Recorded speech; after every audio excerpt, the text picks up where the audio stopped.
Justin's watching, or not Justin, Jason's watching. Good morning, Jason. Yeah. Okay. I hope he's not, Yeah, I hope I he's hope on, I he's hope he's not. on vacation. I Yeah, I hope he's really. but he probably is. Oh.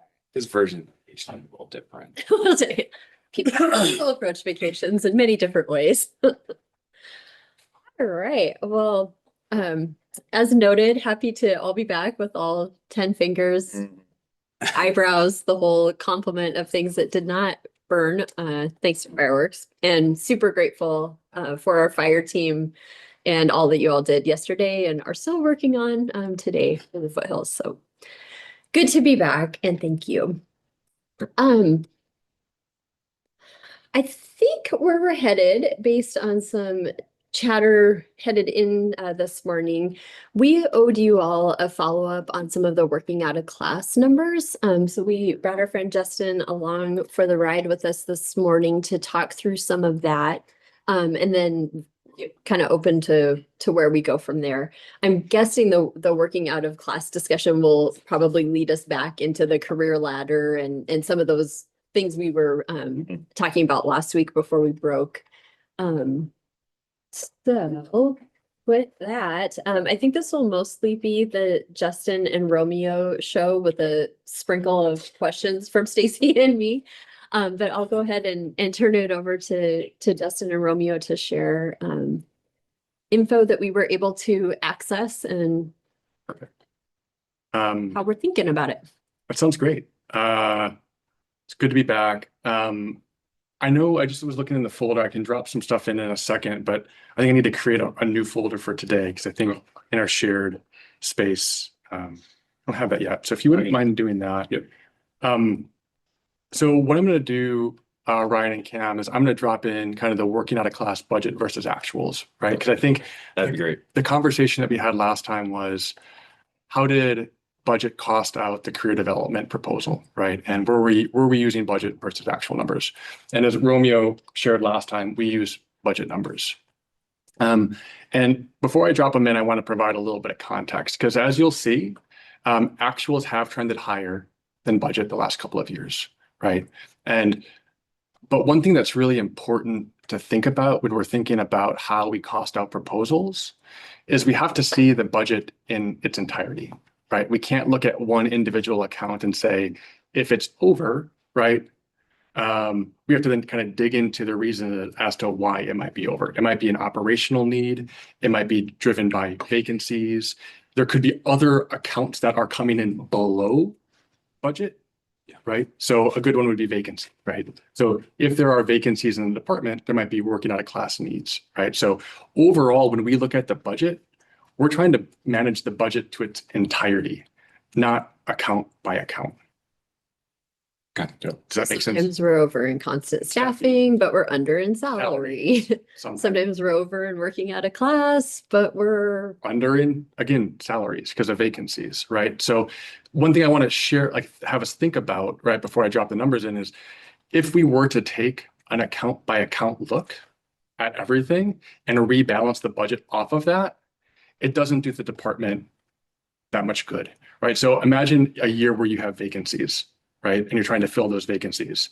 You might come in $1 million under budget, right? Okay. But at that moment, we're not going to say, oh, fire department operated at $1 million under this year because they operated at $1 million under, and that's where the budget should be in perpetuity, right? We're managing to the entire budget at a time. So what I'm trying to like get at is we don't want to necessarily cherry pick one account and see it in isolation. Does that make sense? Yeah, in that budget, it'll come under a higher umbrella, but not the general fund umbrella. Will it have a personnel one? It's an overall personnel budget for fire. So we manage to that budget. So when Romeo and team is looking at it, they might be under because of vacancies in the salary line item, right? Yeah. But we might be then over in working out of class. Okay. Right. And so those balance throughout the year, and we want to provide some flexibility for departments to manage their budget, right? Because we know that there might be a vacancy one year. And so we want to give you the flexibility to go over in working out of class as long as you're managing within the entire budget. Yeah. this also connects to another topic. So the the probational firefighters that are in these temporary PCNs. Yeah. Right, like they're not necessarily part of the budget because they're not authorized full-time permanent positions. But we know if we've got a bunch of vacancies, like we may overhire and bring folks in those kind of, I would call them like the floater temporary roles. And that's part of how we would use that budget as well. Yeah. So as we're looking at the totality of it, what we're trying to do is not ratchet us down so far in one particular area that you all lose the flexibility that you need to, bring on a few more people in an academy, because we're pretty confident several folks are about to retire. So that's what we're going to show you that in numbers today, but that's kind of philosophically what we're trying to look at. And I think we can have, as we have been having, a lot more discussion about, okay, what are your assumptions on career ladder? What are our assumptions? Like, I'm positive that there's middle ground there where we can be like, there's some risk we could share on this, right? Like, we don't have to go with the most conservative, but we also don't want to probably go with the most aggressive and then overspend. So I think this sets a really good context for having more of those discussions about like, okay, like, what if we didn't assume a 1-year progression? What if we assumed an 18-month progression? What would that do to the numbers? And does that feel more realistic? So we're trying to bring these concepts together so that we can kind of look at the totality of the fire personnel budget and kind of how we see it interconnecting, how you all see it interconnecting, and how we might make some more progress and find some good middle ground on some of those other ones we've been talking about, if that makes sense. Yeah. And that's how we fund also like our special details, so like Simpson as the temp BC, right? Those kind of things, those savings would fund that. If we, why am I blanking on his name? Who do we pull from Dive to come over into the office for a period of time? Oh, here. No, it was we pulled one of the dive Oh, captains, Luke Miller, in for a period of time to do some dive work, right? So those savings all kind of fund those one-off kind of things, the whole package, right? So we look across the personnel budget. Finance has been pretty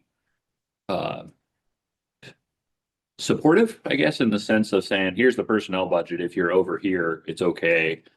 If you're under here, and kind of double bottom line at the end of the year. So there is flexibility there in those line items. So I just dropped in a slide with the working out of class budget, just those numbers, and a little bit of context that we just kind of talked through into the information slide.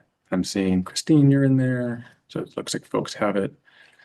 And I think one of the things that's really important to think about, right, is what you're seeing over the last couple of years is working out of class has exceeded budget a couple of years ago by about 36,000 and 77,000, then back down to 40,000. And then in 25, right, it was up to about 160,000. So there's something that's happening operationally that's needed in each of those years, right? That is changing the working out of class requirement, right? And so seen in context, right, you might say, well, yeah, we're over and working out of class, we might want to use the actuals as the basis of reduction, right? But we're not then seeing the corresponding accounts, right, where we have underages to that help then support these overages elsewhere. And so if we're to use actuals and, if we were to try to use the actual amount to offset the amount in Questica, in theory, what we'd be using is salaries, right? And we don't want to then reduce salaries because we're using vacancies to support these overages. We'd have to find one more payer source above the budget, that roughly that 200,000 that we, I think that was a 25 budget, but we'd have to find additional funding because the budget has to balance. Okay, if I'm hearing that right, just for understanding. Yeah. Is that under this personnel budget, we get a few different line items. One of the benefits of that is it allows that shift and the fluidity. Yes, ones are in the black, one are in the red. We could do As long as it nets out, we're good. yes. Yeah. So if we were to convert WC, how we propose to a percentage, it's now an appendix item. that's not necessarily gonna be one of those sub-accounts. That'd be going into salaries. You just base ways. So now any of that, oh, that's no longer something that's kind of a up or down. It's predictable, more predictable wage base, but you lose out on one of those. And is it preferred to have those multiple accounts because of that, the variables? Like this one's definitely variable. You have the ups and downs. Mostly, well, actuals have been exceeding budgeted in the WC. But is that preferred to have it as its own budget? I mean, from my perspective and my seat, I would rather that the department have the flexibility to run the department in however they need to do it. So my accountability to the mayor, to council, the chief's accountability to mayor, to council is that it nets out Yeah. in the end. And so I don't know that we really have, but my preference is to let the department do what they need to with that budget to provide services for the community. I don't ever want to be in that much detail because I trust Chief Hummel, Chief Gervais, Chief Boland to run the department as they see fit. So I get nervous if we start taking flexibility away, because then it's like, well, okay, like what does happen then if the foothills catch on fire and we do have to pay a bunch of overtime, or, you know, it's like that, it just, the system then becomes more strained. And I would rather that you all have that flexibility to do what you need to. And one thing I would say is whether it's in working out of class or in salaries, the flexibility still remains, right? It's just being budgeted for in an account. I think the flexibility comes from when we don't manage account by account, right? Because if we're managing the working out of class budget and we're managing just to that account, and you've then gone over, right? Then you shut the faucet off, right? But we don't do that because there's flexibility We know elsewhere there's place in the system. There might be vacancy savings elsewhere that can then fund that overage. So I think the flexibility more is manage within the account that you have. If you now move to a career development system, a new structure, and we're budgeting for that in base wage instead, right? The budget will still be there, right? It'll just show up in a different account. And I think that's where we have been coming from, of like, okay, we want to err on the side of some conservative estimates because we know, right? Like if this has been trending over, we move it into this, career ladder, like we're trying to find that middle ground, as we were talking about last week, right? Like we don't want our members to lose out on the benefits because we've assumed something way too aggressive that they're never going to be able to attain. But we also don't want to really underestimate it in a way that then we're like, whoop, we're definitely going over budget. So I think that's what we're trying to and I do believe there's middle ground on it between how you all are thinking about it, how we priced it. Like, I think there's still a lot of discussion to be had there and to kind of get more comfortable with each other's assumptions and like find that middle ground. But I think that, yeah, kind of, I don't know. It's our biggest piece of complexity. Yeah. we have Oh, right absolutely. now, for sure. So appreciate the work on this one, because if we look at this one, I'm just thinking about with the different line items of flexibility. This one's got a historical running in the red, so detractor from the net if we're pulling that from gross. And for flexibility, this one kind of hurts flexibility. It's a draw from other resources versus there's something else, predictability, which is why we're curious if we put this in a percentage, like, we know some members are gonna be like, what? I am losing out on here. Like, there's predictability on it, there's stability on it, and understanding where it is. So when these odd times of vacancy and the understaffing on certain positions come up, the WSC differential spikes on those, or injuries versus the stability. If there's more injuries, those people are qualified under that position. It doesn't spike one of those areas because I think you got it. they're just Yeah. quite simply there. So percentage we're open would also be something that adds a little bit more stability in the budget. I'm saying, yeah, it's all coming under the personnel. This one's a little bit more linear in prediction versus the volatility Yeah. on the current WC with the dollar differential. Yeah. So that's what we're trying to figure out, right? It's like it would be uncomfortable, I think, for me to say like, oh, let's look at 2025. It was, 360. But it's like, ooh, but the last couple of years it was somewhere between 40 and 80. So grabbing the whole 160 to apply feels a little like, ooh, that feels dangerous because there was clearly something weird happening in 2025. Like, so that's why we turned to kind of take a little longer look at That's that. good. Yeah. Yeah. And I mean, I would say the kind of back to what you were asking initially is, so 2 years ago in the budget, Kelsey built out, or with finances support, we did split up a lot of those things, like some of them were just tied into the salary line. So we couldn't really see every individual account. So if you think like WOC, we always had a separate AU for. But like career ladder was kind of just tied into the salary line. So we didn't track that separately. So like last negotiations, if you remember, we had some challenges saying, hey, we spent X on career ladder every year because it was tied into the salary line. So we split those out 2 years ago to try to help with tracking a little bit. But it does kind of get back to, it tracks better. So at least we can look and go, hey, working out of class is trending high. Why? Why? Yeah. Can we change operational provisions? Can we get more? Do we need more senior firefighters, right? I think, with some of that WOC stuff, I think we can anecdotally look back and go, hey, look, we were short senior firefighters, right? We were short some captain positions because we couldn't promote people, right? So now we just had to work out of class. But that also then translated into a salary savings because we weren't paying full-time captains, right? We were paying more, whatever, firefighters.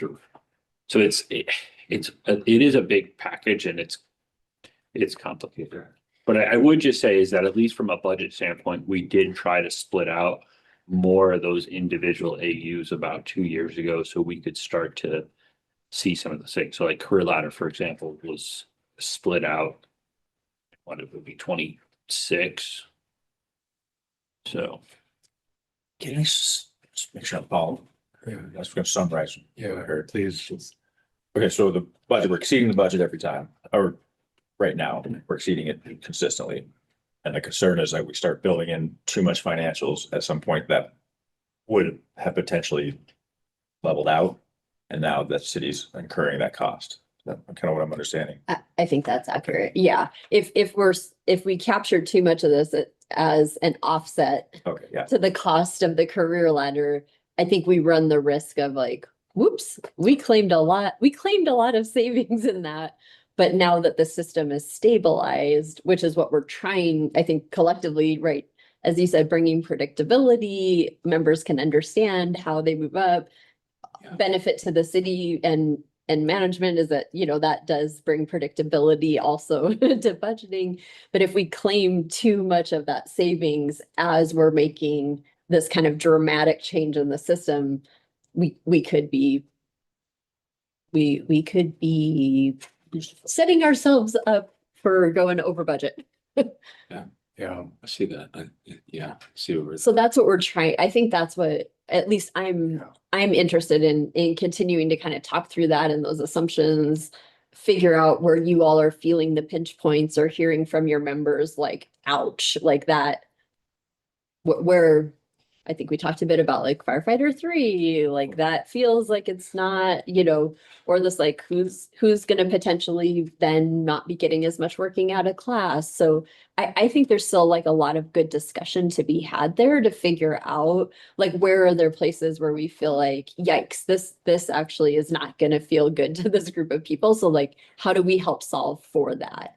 Because I don't think we've quite gotten there yet, right? It's like we've each kind of had proposals, we've costed them, but I don't feel like we've exhausted that conversation yet about how like it feels like we still have a problem here. Like how might we solve for this group of folks who all of a sudden are like, whoa, wait a minute, that's a dramatic change. So, Yes, and that is probably a good way to put it. It is a dramatic change for sure. And Yeah. so when we've gone through, and we've had how many rounds and general orders?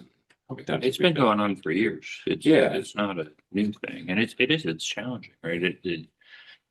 There's a whole bunch of parts and pieces to it where it's looking at every individual member, because there's so many nuances to each individual member that it impacts every member differently. mhm. Yes, yeah, that's where, like you mentioned, when we look at the winners and losers, who's getting impacted negatively by this, we definitely hear that wrong and vocally when that happens. So when we go through, this is helpful too, because when we try to build out to say the consistency model of a percentage base, and if we could understand, there will be a breakthrough at some point when we know the dollar differential, a good plug in and say, here's the current, when you swing up to captain or a position, what that dollar differential I is. threw it out there in the folder. So Okay. we'll talk about it next, Alright. but And then, yeah, without getting us derailed too much, Yep. Brian and I are trying to work on a little bit of homework using that Power BI. Thanks for the link to that. Yep. I mean, it was down all Sunday. yeah, And then for whatever reason, last it's fine now. Friday happened. I talked to Justin yesterday. Oh, Yeah, okay. just coincidentally, I don't know, we were working when you showed it to me. and then- Yeah, IT, the push from IT for some reason didn't work over the weekend, so IT had to rerun the push, and then they reran the push and it was fine. Okay. So, yeah, so literally I talked to Justin about it yesterday because I went to go look at it too. So we're hoping to use that in coordination. with Yeah. To understand like what's maybe that breakthrough per role, if you will, like Yep. to be able to reverse it and say, here's how many shifts Yeah. is your break line, if you will. Yeah. Do you want to talk through that, Romeo? Sure. I mean, it's not super complicated. It's the same kind of what we talked about last time around as well.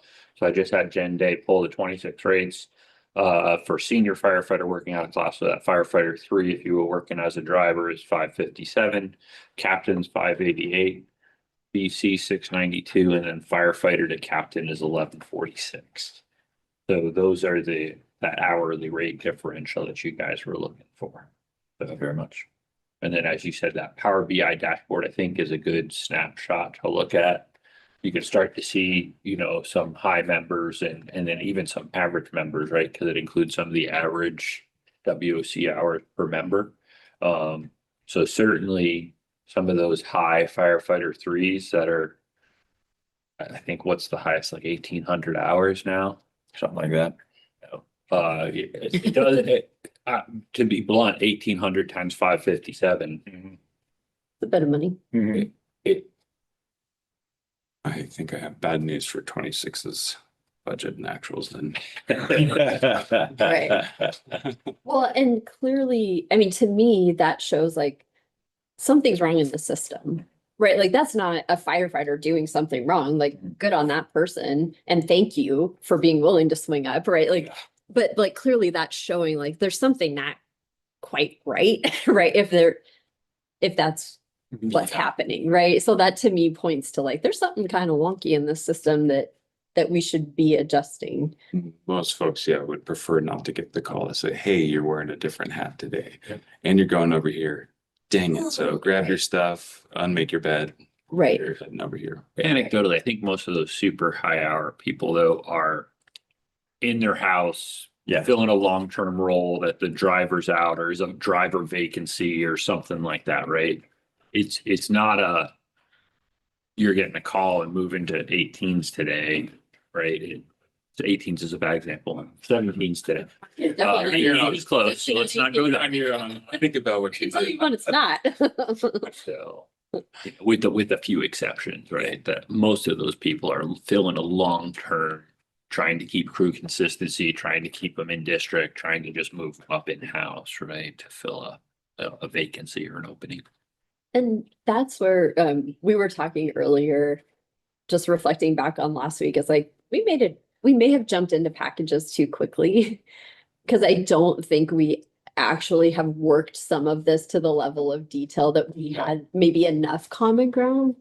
So we're very, very, very interested in continuing that conversation. Like, I don't feel like we've got to pick between this or that. I think we recognize in our last career development proposals, like, yeah, we got some problems in there, right? Like we solved for one problem, which was making sure that we had appropriate steps between the levels so that there was, good kind of succession opportunity and appropriate separation, not getting too compressed or upside down. But that created other problems, right? So we are very open to continuing that conversation and figuring out like where we've got those pinch points and how we might solve them. So I think I think we have a lot of opportunity to figure that out. I don't feel like we're at an impasse or like it's one or the other, or this is throw it out the window, this is unsolvable. Like, I feel like we owe it to ourselves to do a little more work on those places where if you all have identified pinch points, it's like, cool, like, let's dig into that. And it may be appropriate to give up some ground on the compression and be like, yeah, it's not gonna be perfect. But if we're able to solve a pain point for you all that gets us closer, very interested in continuing that combo. Yeah. And I would say that carries over into the paramedic AEMT discussion too, right? I Absolutely. think there's still Yeah. some issues we just need to work through, right? That how do we fairly compensate members? What I am quite confident you guys are probably hearing things that maybe we didn't, maybe we knew, but we also recognize there's value in the way the proposal's written, right? But it also impacts people. So can we slow roll that? Can we do it in a different manner? Where's the challenges? So I think paramedic is another good one that we recognize could be in that same working out of class discussion or working out of class career ladder discussion. That one's definitely more of the fears loss is greater than the Absolutely. opportunity for gain. Absolutely. Yeah. Yeah. And some of them are a long game and a benefit to the people that will come after you. Right. And some of them are like could you make this suck less for me? And I think I think we have opportunities on both sides of that. We'll still have a few, let's see, we got, thank you for this, that was the WC, the actuals, dollar differential per swing up spot. And the other one was we had asked for just to see for package of costs and understand what we're working with for totals was just if we cleared the board and said just wages, what that costing was for a counter to our proposal in terms of just wages. So instead, if we said nothing else is on it, especially to teams, no, anything else, we just said, came here today and said, hey, we're just looking for a base wage increase. And that was what that costing was if we had a counter to our wage costing. We haven't gotten there yet, because I do think there's more discussion. We're not prepared to walk away from the progress that we've made on the career ladder and some of these others. So we have not gotten there yet, on a wage only. Again, because I think that there is a lot to be done still in fine tuning some of these others. So we're not prepared with that right now. Okay. We were hoping that giving these numbers would give us a little more food for thought and discussion to start. Yeah, we'll need a little time. Then. Yeah. So I think maybe we go to 11. Safe. You guys? Yeah. Yeah. Oh, that's great. And if Expectations. you need more time or less time, you know where to find me. Okay. Okay. Thank you, guys. Thank you. Appreciate it. Thank you very much.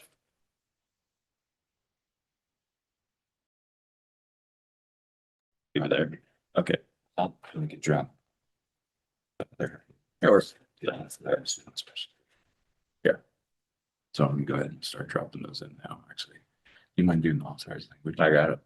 I'll drop those. We are following your lead. I'm just gonna drop some folders or files into the folder. I added a package folder. I saw that. For testing, so. Thank you. So put 3 items in there.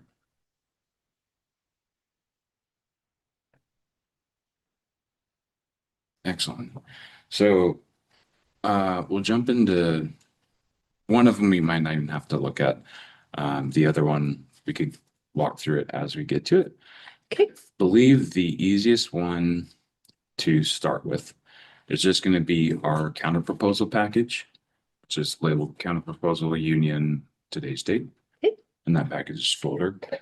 What we did just for simplicity, because some of these items we've had some good conversations already and there's no changes to them. We're just showing how we include them into the package. We wanted to have bullet points to walk through these items and have discussion on them and how we got there. So our counters, what we're coming back with is our wages. We're going to keep at the original ask, but what we did, understanding that wages were part of a total cost package, is one of them, career development, a bigger cost item. I know there's some work that we've been doing on that, and there's trying to figure out how to cost that and concerns with if we were leave potential for wage on the table with having to budget and having to plan that out. We looked at saying, what if we drop that? If we take career development off the table, is that free of costing proposal for wages? The other one is parental leave, where we're trying to look at that cost out and understanding what that the actual cost is. It was more than we anticipated. So wow. And so it's a good benefit. We like that benefit when we look at the total number benefit and who's there. We believe that we drop parental leave to focus on the basis of the rest of the membership. And then we get into physical fitness, an item we think there could be value to it. There's more to work through, and we talked about that as well, the logistics. It's a pretty big proposal. There's a lot of nuances and protections that need to be put in place on that. With that being a cost put onto the union for there, where a member, if they wanted to do that, they have the ability to go seek that as well without the risk of punitive involvement if something doesn't go well on that. So we decided to drop that and remove that from the costing table as well. And then specialty teams, is another item of a higher costing. We look to drop that still as a base pay increase, but down to a 4% base increase to reduce that cost burden as well. So that's how we got to why we hadn't moved on wages. We wanted to look at an alternative route of reducing other costs in that package. The next item, we touch on paramedic pay. There's still some more conversation we want to have on this, but if right now from a pricing perspective, coming into this, we believe paramedic pay would be self-funded within the EMS budget. And part of that was looking how to be creative, where the captain percentage would be decreased to fund the advanced as it come on, but then that came up as I believe a 72,000 line item for first year for costing for us. So if we were to incur the advanced costs, which should be something outside of that EMS budget, then we believe that because of that, the captain should be able to still maintain their 10%. The one that we'll look at, we'll cover this. No, I think we'll come back and look at this, is the authorized firefighter language. We had a counter we thought we'd presented, but I think somewhere in the timeline, one of the conversations we meant to present it never did. And I believe you're asking, like, oh, shoot, you do have language. Okay. For that counter that we just. That was the one that we were like, Yeah. no, yes. Okay, Yeah. got it. Okay. So after we go through these bullet points, checking in question, we come up and open up that language to discuss what we're thinking. And then the rest of these items from the max days worked down to the AIDCAR language, we would accept those as part of the package. And then the other item, that removal of the members' 1% minimum contribution of 401k, we think that's a good solution to prevent future grievances as well. And so on that one, we'd put it as we're ready to TA when we have our full crew over here. We can't TA without Tammy. Yep. So. Cool. And then we put a little asterisk on the sick leave. We're not ready with a counter yet. That's another one too, with trying to understand the behavioral changes. We determined that's a tough one, but we do believe we recommend save some costing and remove you guys' counter proposal. We just don't see that changing behavior with the members. So to save something there, while it could be benefit, we just don't see change there. Any questions in the counter before we jump into the authorized firefighter language? necessarily know I have questions. Should that be discussed? But probably a little discussion. I mean, I appreciate your movement. Mhm. You know, like I say, with the extras, or the above and beyond base wage, all those additional cost drivers, there's some significant movement there. You know, I would say the career development, Cam, I'm gonna look at you because you and I both have been in this trench for many, many, many, many years. And you're probably swallowing a little bit of puke in your mouth right now too, putting drop on there, right? Just because I know the amount of work you've put into this. So, but I mean, that's really what when you said that, I did. So that one hurts a little bit, and I think I'd like to continue discussions there. I understand why you're doing what you're doing is you're trying to free up money for other components, right?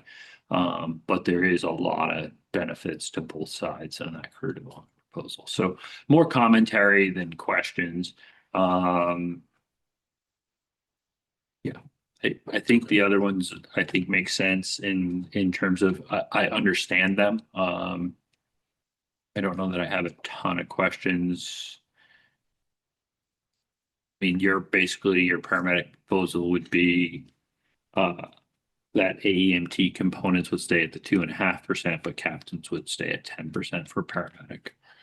And I think there's worthy of some dialogue there. I think there's some other potential solutions there that I'd really like to hear what you and your membership, what problem we're trying to solve. Is it existing members? Is it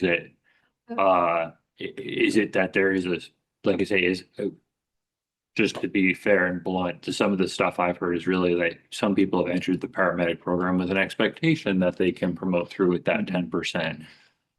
If that's the problem, there's probably an alternative solution where we change some of the grandfathering language. I'm not throwing a proposal out here or a counter proposal, but I'd like to have some more dialogue in that one in particular, that maybe if we know what we're trying to solve for, let's see if we can solve it in a different manner and give us both a win there, where we protect your membership and we still give the city the flexibility. It may be a 20-year window now instead of a 5-year window, but I think those things are worth having some dialogue around.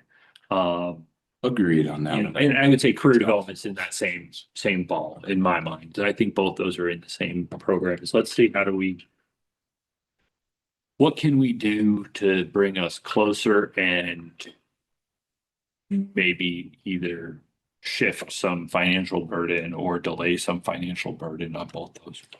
And I think on that paramedic pay, it might be worth, this is one, we had some great conversations doing this before where we just talked about how can we work together on collective solutions on how we approach it. I think that paramedic pay, maybe if during lunch break, we have a working session where we discuss some other options. We've had some good creative minds from our paramedic group that says these are non-monetary discussions, but it's how can we hit this maybe as the time in the grandfather. So different items that we could explore, and that might be during that working lunch. If we were whether we do it during lunch or we're even open to coming back after lunch. And I think having some of those discussions, and we can bring Chief Hummel in if need be, but that one in particular, I think we can get closer to where I think your membership wants you to be. And but it's, I think, right? You guys have probably had a lot more detailed conversations with your members and know what the exact concerns are. And if we know what they are, maybe we can come up with an alternative solution. Yeah. Make a comment too on this real quick is just, I think too, it kind of gives like a little harder, see like the costing estimates and like I think like the advanced EMT one, the paramedic one, just kind of told us like, hey, this is cost neutral. And I know you guys have to do your budgeting to protect the city, but then we see that like, hey, here's this cost stacked against us. We see that in there. And same thing kind of like with the physical, because we have to look out for all our members and you're saying like essentially, I know it's just a random number in there, but it's 100,000 and something our members can already do on their own. But now you're saying, okay, so you have to do this physical. Yep. You're going to essentially pay for it in a sense by lost wages and as a punitive action. So when we see some of those stuff on the costing estimates, it's I think kind of like a hard pill to swallow. Yeah. If that makes sense. I can understand that. Yeah. I understand it. Yeah, I think from a city standpoint or from a finance standpoint, they're saying there's gonna be additional dollars allocated in the fire department budget. Mhm. That has to be covered some way, shape or form, right? So, and then on the flip side, I totally see from your standpoint is, yeah, indirectly it's going, or directly, I guess it's going to our members, but it's not going to our members in a base wage increase or a direct compensation increase. AMT is probably a little more closer in line with that, right? Because it's gonna increase, all your AMT members are gonna get 2.5%. Just, but I guess down the road, then there's a loss, I guess, impact right away to the city, but then down the road, there would be a savings. It's kind of the way I looked at that paramedic AT one. Yeah, I mean, I would hope the answer would be it wouldn't be a savings. Mhm. Because we If- would reinvest. Yeah, if there's a savings, I would say we've not done our job right. Because the goal would be is any save, so a captain drops, right, from 10% to 5%. So 5 years from now, a senior firefighter promotes, or next year, a senior firefighter promotes that's a paramedic, we save 5%. That 5% savings should be reinvested into the EMS program to either add, for simple numbers, 2 more AMTs, or we I save. guess it depends. I mean, is it, there going to be a cap on the advanced, or is it just going to keep? The AMT has no, well, paramedics technically don't have a cap either, right? We have a budgetary number that kind of caps us, if you will. But the city has been flexible on the numbers and allows us to operate. Where it gets a little grayer is we don't have we have 17 paramedics and we have 22 AMTs or whatever the Yeah. numbers are. We don't even have. And I get that, but I'm saying, Yep. just, I guess the potential, right? You could potentially cap it as like, we're only going to do 40 advanced. So then at some point we're going to have an attrition of all those captives.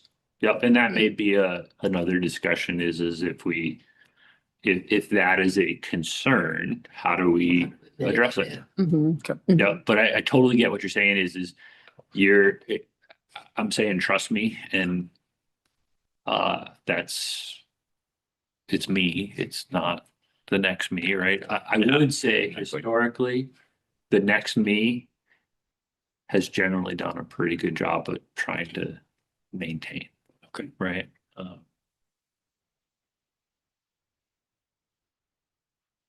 So clarifying question on the asterisks on the sick leave, just want to make sure I'm understanding it.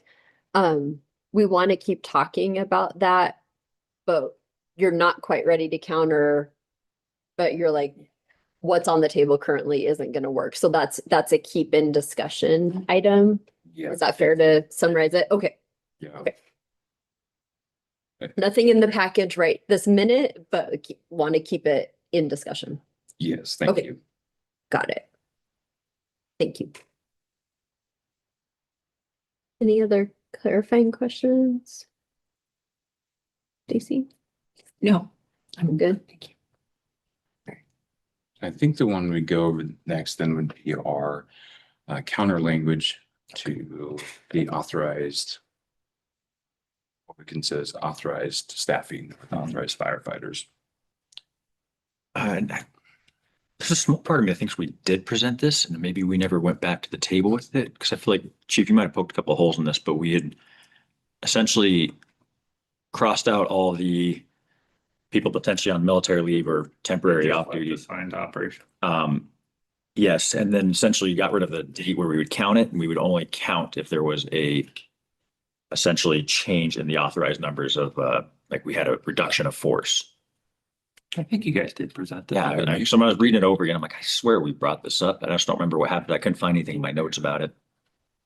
We weren't positive, so figured maybe we would, and if it jogs the memory banks that we already did, then I think we This did. looks familiar. Yes, I think we did. I think that the discussion that we just had was, it was just that components of trying to look at really what that, the number is. I think assigned to operations makes more sense than authorized because it does free up that, but it doesn't take out the, I'll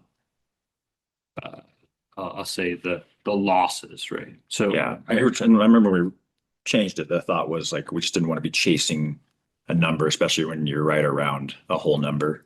And that number can go temporarily above or temporarily below. Yep. The thought was that we hit that new authorized strength number. we stay there unless we have a reduction in force, and then we can go back and revisit it. Or if we open up a new station or add four-man staffing, we can revisit the number and see if we're anywhere close to a higher whole number. I think I understand it. I think, like I said, I think it's just a little different than where I think the city wanted to land or where we wanted to land. Because what this would do is it allows all those probationary temp PCN numbers to count, but doesn't take out any of the members that don't count, right? So that was, we were trying to say, how do we apply it fairly in the sense of how do we add the numbers that really should count? The probationary firefighters sitting on an engine or working on an engine should count. But if we have long-term people out, they also are affecting our ability to fill or take sick leave, right? So it was trying to balance those two. And I think I totally get that too. I think our concern was just like, again, for right now, we're kind of right around a whole number. Yep. Okay, now next year we're 12 off. Okay, the year after we're 11 off. And Yep. then we're just bouncing around chasing that. Yeah, or if it comes in between after a shift. That's fair. Happen to what you do. Now somebody who's 12 off is, hey, you're getting canceled. Hot tickets. And that's, yeah, I mean, and that's why we tried to say with a date certain. So we would have to do a date certain with this type of calculation, other than if we added more members or something. Like if we added a station, we should rerun this calc. But what you're saying is completely correct. That's why we tried to, we picked, right? We had picked the year end, if you will, or the year start, so that it was locked in. And then the city would either have to, well, we maintain, right? The city and the union both would keep whatever that number was. So if we counted on October 1 and it was 13, it's going to stay 13 to the whole year unless we add a new station or something like that. So to kind of solve what you're saying, that's why it wasn't a continuous recalc. It was before bids. But it could, this year could change completely from last year if we had 20 people on military leave, right? You usually don't have 20 people on military leave, but that would, by the way this is written, it could fluctuate. We could also have 20 probationary firefighters and 10 PCNs, right? So that's, it was kind of a yin and yang a little bit. So maybe there's some ways we can look at alternatives to this, with trying to do something different. Like I said, that was the concept, is if we're going to count the probationary firefighters that are not authorized firefighter positions, how do we also then recognize that we have a loss of members to fill, or we have to fill extra for them, right? Because they're off for whatever reason, right? Yes.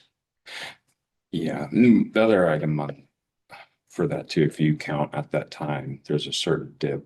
But if the forecast says they're out for 3 months from surgery, they're coming back online during that year, that threshold value could increase. It's almost, that one gives us concern. It's like a balance sheet and financials. I'm going to give you a snapshot at this day, December 31st of this year. Yep. And doesn't give you the full picture of the finances. I'm going to give you a 1 day snapshot. Good. So you take that, you run it, you get that 1 day snapshot. And it's not putting, these members will come back online with their, and then now you're losing out on vacation spots. Yep. Yeah, spots on the growth. Yep, and it's that's that yin and the yang, right? Like I totally see what you're saying. However, if we do that, then every day the VL spots is changing, right? And that seems like a worse situation than potentially locking in and knowing on October 1 that there was 13 spots, than having it go, well, now it's 12. Oh crap, I gotta kick one off. Oh wait, now it's 14, so I got an extra one. Oh wait, now it's back to 13. So if what you're saying makes sense, where really every day or every month, those numbers fluctuate a little bit, but the concept of locking it in seemed like it was the most beneficial to both parties from a consistency standpoint, just to know what it was. But I get what you're saying. Yeah. So, okay. Yeah. So that was our counter that we present. Try to, Yeah, you're there. yeah, the other one in there, it's just the specialty teams. All it took was our last one from that 5%, just change it to 4. So I don't think reason to really open it, but if you want it, it is there. Other than that, Do you happen to know what that specialty teams at four costs? No. Okay, no worries. We can figure it out, sure. Yeah. We have the five, so we can figure it out. I was just curious. You have the power of the Questica. Yeah, yeah, we can figure it out. For that proposal. Now, open discussion too, based on this, as we look at the rest of the day. We talked about and maybe looking at coming up of having discussion further on paramedic pay and creative solutions and alternative approaches that maybe we haven't explored yet, or maybe have been discussed in the paramedic group, but we wanted to discuss some of those items that we had during that time. Is there a solution that we could come in that maybe comes down and we put in a proposal of some sort on paper? Other than that, the rest of the day, your side, do you foresee being able to come back to the table with counter, or is there more time to digest on that? And I believe our next scheduled meeting is the 15th. The 15th. Yeah.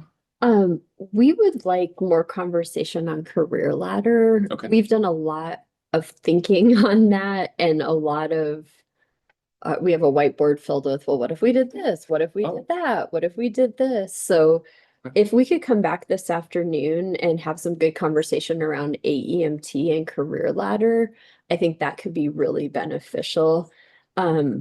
There are some inherent trade-offs in those. And I think what we're still trying to tease out is where you all are seeing either pinch points that are like deal breakers, or where you're seeing value that we might be able to capture in a different way. I think that would be important for us to be able to come back and really try to keep moving us closer together on a counter. So I feel like we would like more conversation on those two in particular, to be able to then get closer to a counter that you all are like, oh, I see how we got there on that. So if we could do that this afternoon, I think that would be great. Yeah. I think I don't know that we need a super long lunch and caucus. If I don't know what you all are thinking or What are you- planning on. I don't need definitive plans. What are you thinking? I bet we could be back like, what is it now, 11:30, like Yeah. 12:30, or if you wanted a little bit longer to talk. But yeah, I think we could Yeah. do. Yeah. Yeah. Okay, I get. I'm sensitive to the fact that you all had a late Oh. night and are probably not super excited to be going late. So we're eager to help kind of move things along and not take a long break if we don't need Okay. it. So, Understood. okay, All right. great. See you back in an hour. Thank you.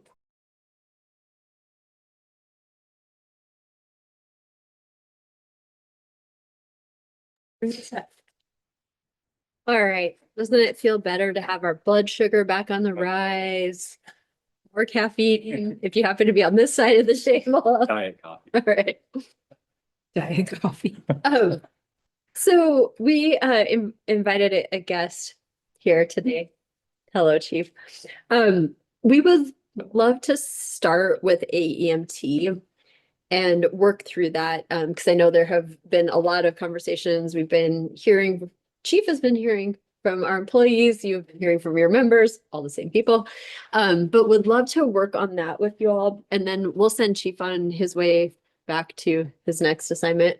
And we can keep working career ladder. But let's dig in on AEMT. Okay. And this is the point where we really start to get creative and say, sure, we've got some proposals on the table, but what's working? What isn't working? Where are the sticking points? How might we unstick them? Because I think this is one that we came to the table with originally a lot of shared interests, a lot of shared value in this one. So we are willing to be very open and ideate and try to figure out where we might be having pain points and how we can move past them. So who would like to kick us off? Well, we could start on one of the items as we're trying to figure out this particular realm here is grandfathering for the proposal, when we talk about when is the date and time when this would go into effect. So the current one, and I'd say we'll put in the current as one end of the timeline spectrum and what we'll mention as the other end of that spectrum, which would be the current as anybody as of, say, the October 1st, 2026, that's an existing captain medic, would be able to maintain their 10%. I believe that's where costing has come in, where most of the conversation is coming in with that proposal timeline being in effect. The other side would look to say, as of October 1st, 2026, anybody prior to that contract date that is a medic and maintains their medic without a drop in being a medic would have that ability under reliance to maintain that 10% throughout their career progression. After, anybody hired under the contract date of October 1st, 2026 moving forward would not have that as part of their expectation in their career advancement. So if they came out as a medic, wanted to keep continuing their medic, they would sign on to that contract in their employment with Boise Fire, understanding that 10% carries through firefighter, senior firefighter, but not as a captain. That would drop down to 5% if they so wanted to maintain their medic status. So that was a grandfathering timeline for us, and the easy acceptance, especially because of a reliance where someone could reasonably expect, if I came in as a paramedic, I want a career path as a paramedic, available to me in my career, and advancement is no longer there, has been removed, that benefit's been taken away. The easiest one would be go to the far end of the spectrum where it's now anybody hired under new contract would be unable to obtain that 10% as a captain medic. Yeah, everything on timeline wise. Do you think, I mean, is that the primary concern that we're trying to solve, is the existing paramedics in our program have an expectation, or expectation probably the wrong word, but a right now, I'll call it, even that's it. Have the ability right now to maintain 10%. Hell, if they went through battalion chief, they have that ability now, right? So is that really the primary concern we're trying to solve for? I mean, and there can be auxiliary, but is that the biggest one you're hearing the most about? I'd say so. I mean, that's Yeah. what it seems like it's coming Yeah. from, like the letter we got from some of our paramedics. I mean, that the grandfathering piece then seems like an easy solution where we just say any paramedic as of this date would maintain that. The one thing we may want to just talk about would be is we're talking about maintaining it through captain, and we don't have any paramedic BCs right now, but would it maintain through paramedic BC? Would we drop it at that point in time? We don't have anybody in that. Good time to drop that, but I think that's, Would a battalion chief actually act as a paramedic in any? no, I mean, some battalion chiefs will be pretty proactive about going to cardiac arrest just to help with hands, but they typically are getting into it. Yeah, that's what I would assume. Okay. Well, I just want to start by saying that let's talk what's driving this, because it's not lost on us. The paramedics are the higher medical authority, that they have a higher burden of responsibility. If something goes wrong on a call, whether they're the captain or the firefighter, we recognize all eyes could be potentially looking at that highest medical authority. So this is no way, shape, or form has been meant to diminish that. This has really been more of a mission-driven change, where we did hear feedback of, it is challenging when you're a captain paramedic. It would be better if we had a firefighter paramedic assigned to us. And obviously there's costs associated with assigning two paramedics to a rig. So this was really driven by, if we were to look at changing the compensation structure for the captain paramedics, does it create capacity for us to do other things like medic squads, or make certain that as soon as a paramedic is promoted to captain, we backfill it with the new firefighter paramedics, so that we don't have some of that displacement that we've felt the pain on through the years, where we were displacing, the most junior non-paramedic, you guys know that history. So I think we're open to that.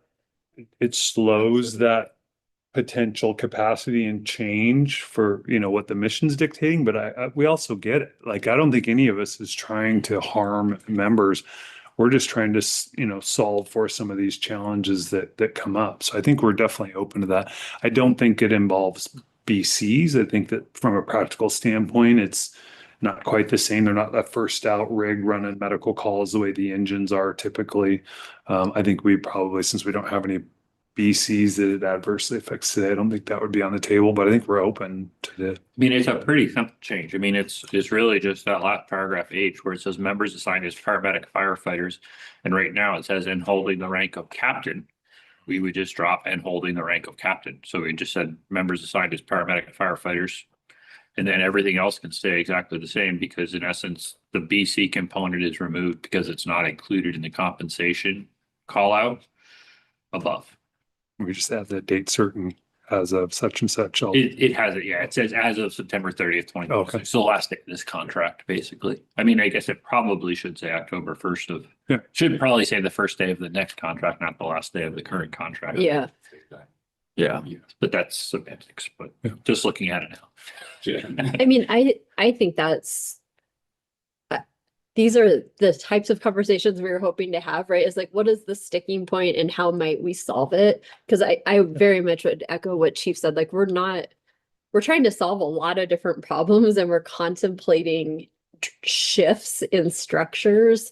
And so how do we help people make the move with us? How do we not harm anybody? How do we keep folks whole, but really fix it then for all of the future? Yeah.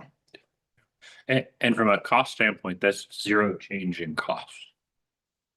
So the 74,000 really is tied to the AEMT ads, not the captain paramedic reductions, because we weren't reducing any day one. So it just extends the implementation period, if you will. So if we had a captain or a paramedic retire, let's say a captain paramedic retired and we didn't have another captain paramedic at that given time, you know, we would just add another paramedic back. Put the money back into the system in the next stuff.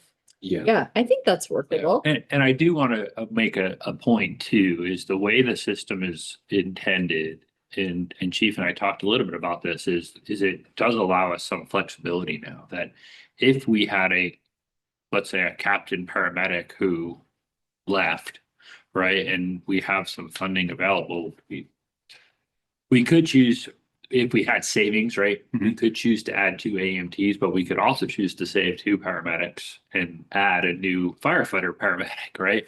So it allows that without having caps or specific numbers on AMTs or paramedics and kind of trying to just balance budget. Yeah. It gives Chief Freeman and, you know, Chief Bowen the flexibility to say, no, our need right now really is a firefighter paramedic, maybe not necessarily 2 AMTs or whatever, right? So it allows us to ebb and flow with the system needs much easier with trying to still balance it. Budget wise, right? So I think that's pertinent to at least just say is that it's not always going to be, if we followed this exactly right and we dropped the captain from 5 to 10% or 10% to 5%, we had a 5% savings. We're not always going to replace that directly with 2 AMTs. Gotcha. We may choose to save it and add firefighter paramedic for whatever reason, like a 4th line engine or something like that. Okay. Is that a fair summary of your expectations as well? Yep. Are there any other considerations? We had a few ones, because part of this too, is what you mentioned, like do this wouldn't harm the timing of when that program comes online or the advanced come online. Excuse me, change with that if we go to this grandfathering timeline. Makes sense. If we're trying to maintain a equal EMS budget without asking for a growth outside of, I'm guessing, just normal increases in budget, then that percentage normal increase to EMS without expanding that for growth. One thing that we brought up last time at the table was voluntary buyouts, or excuse me, a buyout of the position, cash buyout for a 2-year at wherever that differential is percentage. Yeah. And we've offered also, in addition, say at the grandfathered timeline, a voluntary buyout component. So say if someone, and it could be at a firefighter rank, it could be a senior firefighter or existing captain. So maybe someone's not so sure about that. just speaking openly, I'm not sure if it's a help or not. But you say you buy it, it's under this contract. Say if I was a medic, as a senior firefighter, I go and say, you know what?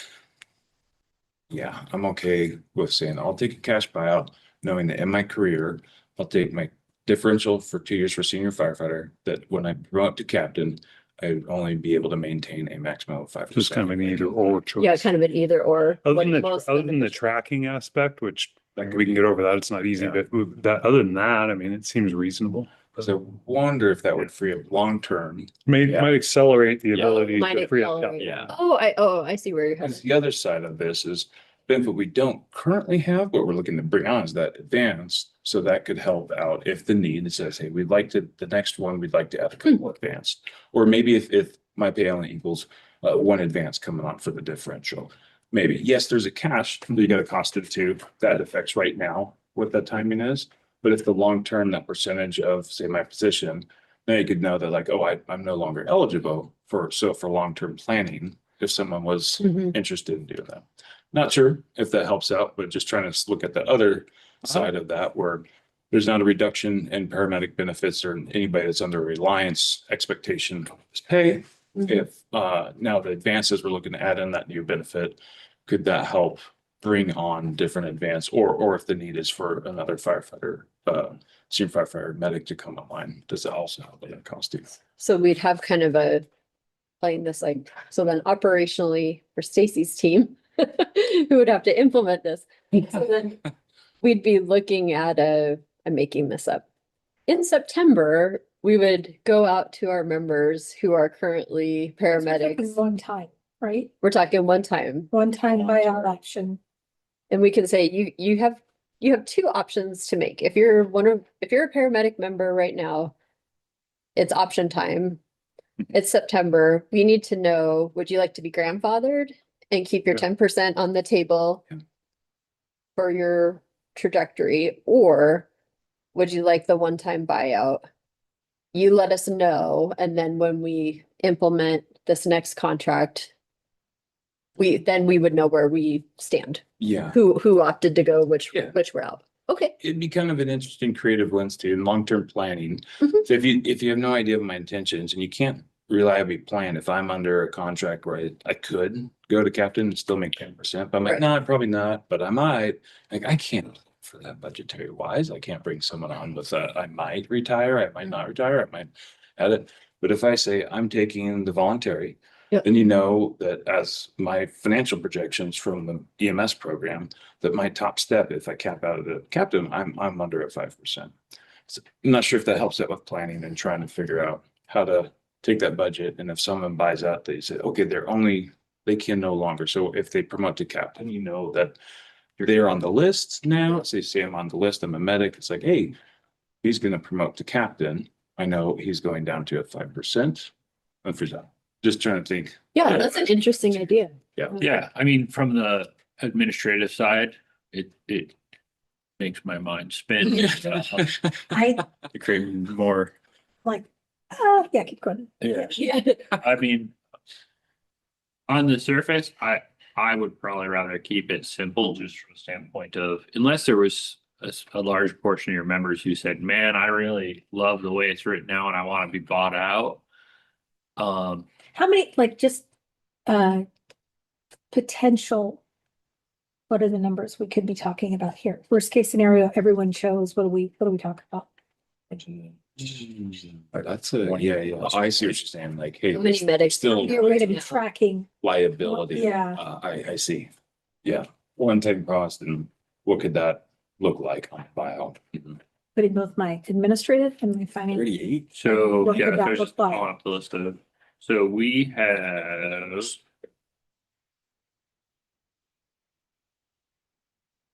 Okay, we got 38 current paramedics. How many are currently captains? I think we said half of that, right?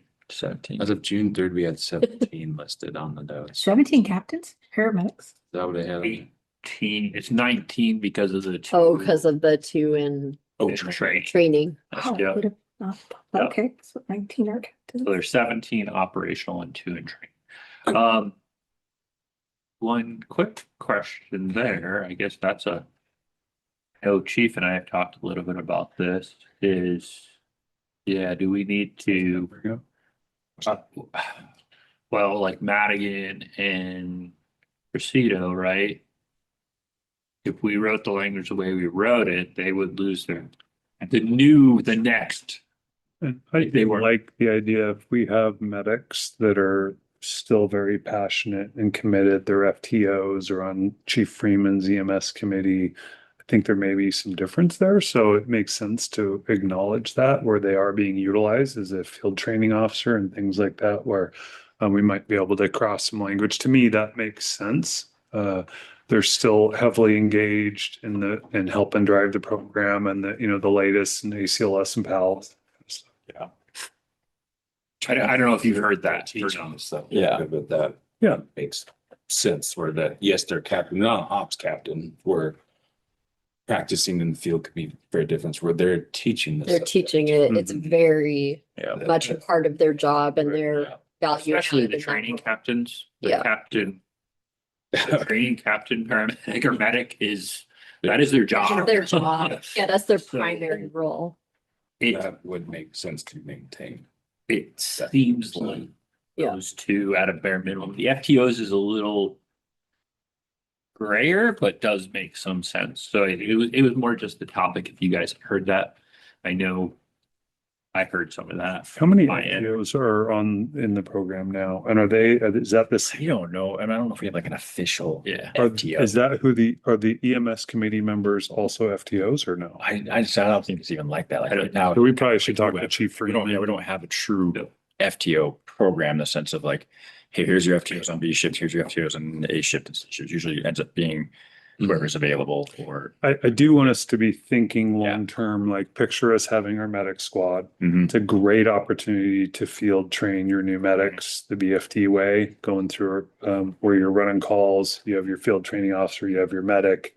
Just be considering that as we walk through what this program looks like. To me, that does make sense if you were an FTO in that arrangement. Like obviously, even if you're a captain, you're quite immersed in the EMS program and should be acknowledged. So And maybe we look at that as like a MOU. it could be, yeah. Could be. Because we don't, I'm kind of agreeing with you, Ryan, and I don't know that we have a picture perfect, clear, and maybe But this- Chief Freeman does, but I don't know it.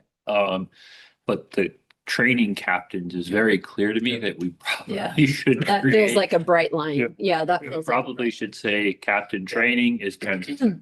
Yeah. Right. And I think that that's a reasonable add that we should do today. So I would, what I would propose is that we change the grandfathering to any existing captain paramedic as of October 1st, and we add in 10% for captain training EMS, or what is that official title? Yeah, it's captain training officer, captain paramedic training officer, I think. That if we keep And that. then we can take a little bit of time to get with Yeah, Stacy's think team through and the finance, figure out how do we work The through one-time the one-time option, potential. kind of see what that would look like. Yeah. Propose to buy the red string and push pins, for that one.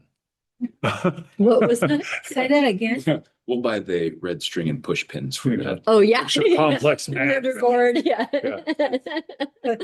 I guess And then he went. And then you I'm not opposed to having. put a sticky note on that person's Yeah. file. But I'm also not opposed to just saying, let's nail this one down. Yeah.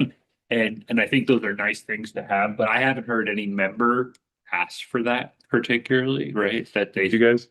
No, it's part of just how do we be creative and look at this Yeah. differently? Yeah. As some of the thoughts that came up and carry over from last negotiations. And it could be, say, if you offered a voluntary to the existing captain rank, and that makes sense where you have to say, what's the total like on the hook cash Yes. Pat they're expecting? If we offered that to some captains, maybe saying like, you know what?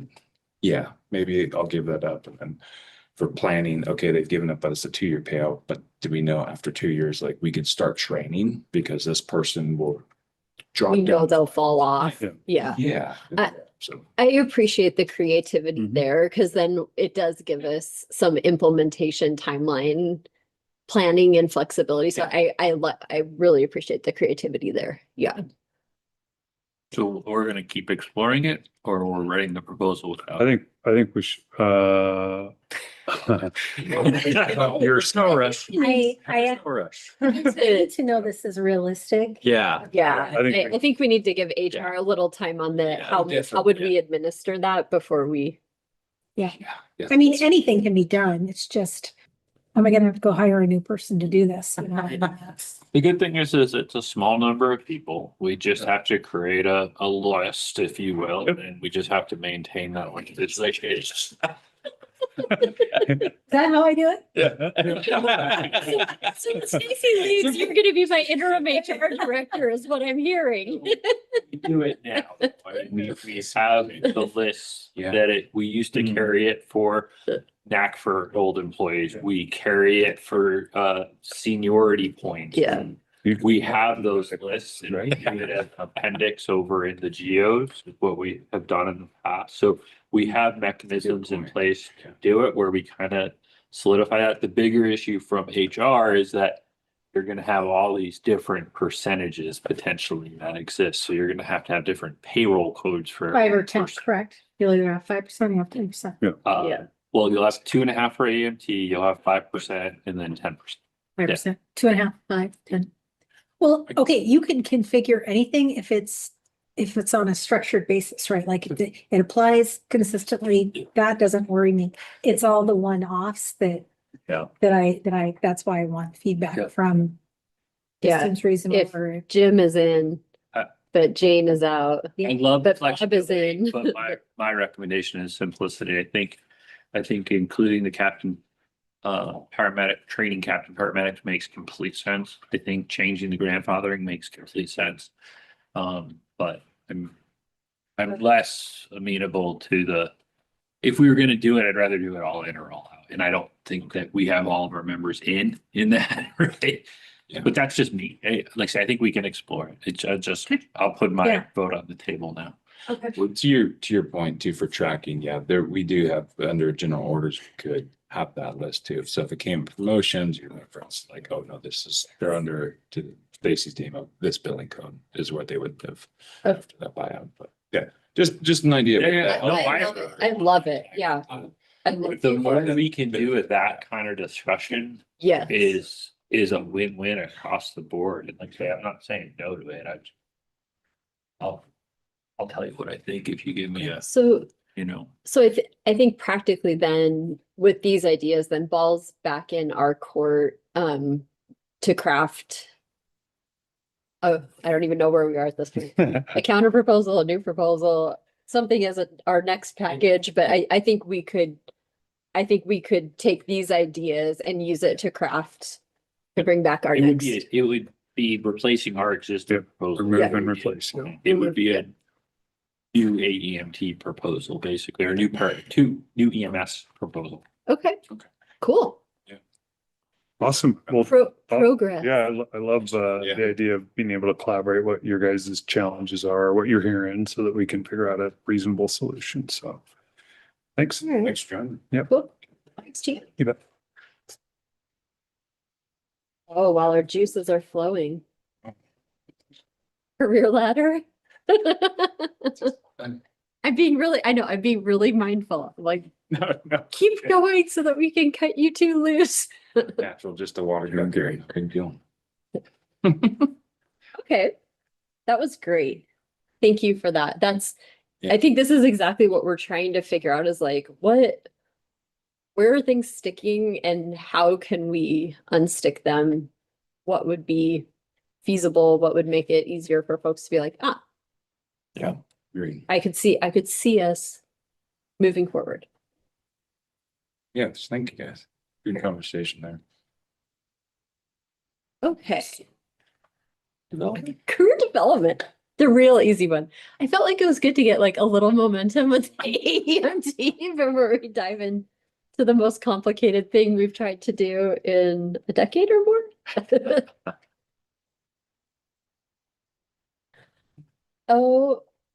Okay. Pain points or philosophical underpinnings, or where shall we begin? I do want to start and just recognize the work that has been put into this. I know I mentioned it before, Cam, but I appreciate all the work. I think this framework is the right answer for our members and for central management, if you will, as we look at the whole package. It checks so many boxes operationally, right? It checks so many boxes for the development of our members. It checks so many boxes for promotional paths. It is the right thing to do. There is complexities that come from that, right? Yeah. So I think that's where we're at. So I don't want to downplay all the work that you and the Geo Committee has done and the previous leadership has done to say that anything we talk about is not saying that we both don't have a common goal to get this across the finish line, but there is complexities with it, right? And predominantly most of those resolve around fiscal impacts or fiscal things, right? I think we're pretty damn close, probably closest than I've ever seen in 15 years on stacking hands on the framework and how it could be implemented. It's really just seeing what are the impacts of it on the back end. So I just start there just to say thank you for your work. Thanks everybody who's out there in, TV land and has spent time on this. It's good work. It's the right answer. It's just how do we get it across the finish line? So Okay. just commentary there. I don't know if you feel the same way, but that's certainly how I feel. So. Is it philosophical for 200? Okay, yes. The question is,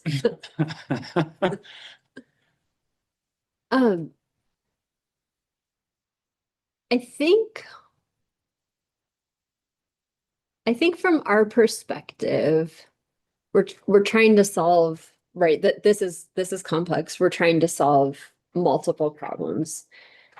And to distill it, I think what we're trying to do, and I would say again, imperfectly to this point, I don't know that we'll ever get it perfect, but like what we have on the table right now clearly is like, that's not quite right.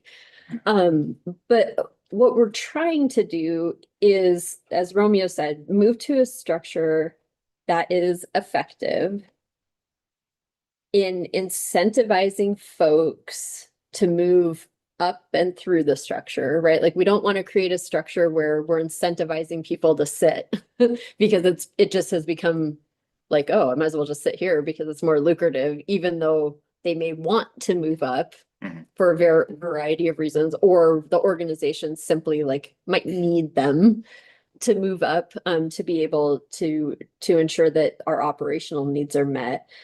And I think we very much want to do this as just like the conversation we had with EMT in a fair way, right? Like we don't want to do this on the backs of a handful of people. Like we want to do it in a fair way that is then kind of transparent and predictable. Because I do think, I mean, as we get confused, right? Like we've got multiple whiteboards, we've got spreadsheets, and like we're confused about like where do we sit right now, and like how would somebody get from there to there? What is so I think like to really boil it down, that's what we're trying to do. We're trying to create a structure that effectively incentivizes people, shows them a path they can go on, much like we talked about with that reliance and predictability, right? Like they understand what their career path looks like. But then it also does operationally allow us to meet the needs. Like we do need drivers. Someone has got to jump in the rig and actually get it out of the station on the road to the place. So I think there's a compelling why, and we're clear on our what. How we get there, we are still very, very open, right? It's like, I don't know. There's not a right way to do this.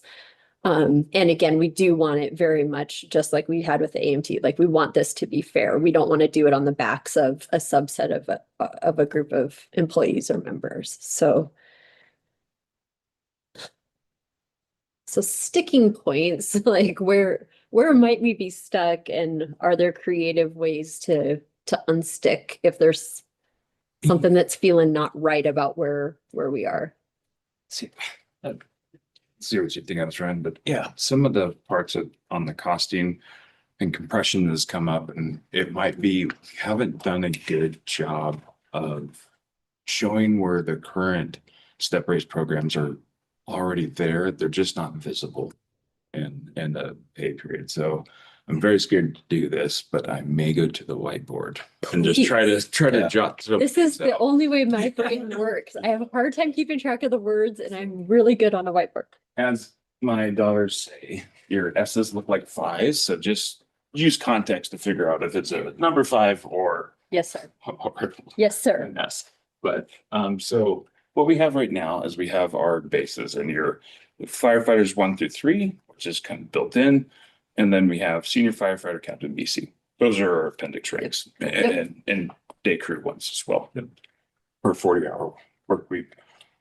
So if we build in how step raises work, you can get classes that you have to do off-duty own time, or we're starting to get a little bit of blend where we're honoring, like realizing the value of our officers development academy and our task books that we're building, to say that adds so much more value to us than going outside to get a class that may or may not have the same weight. But you could, and the first rank, so firefighters, 1,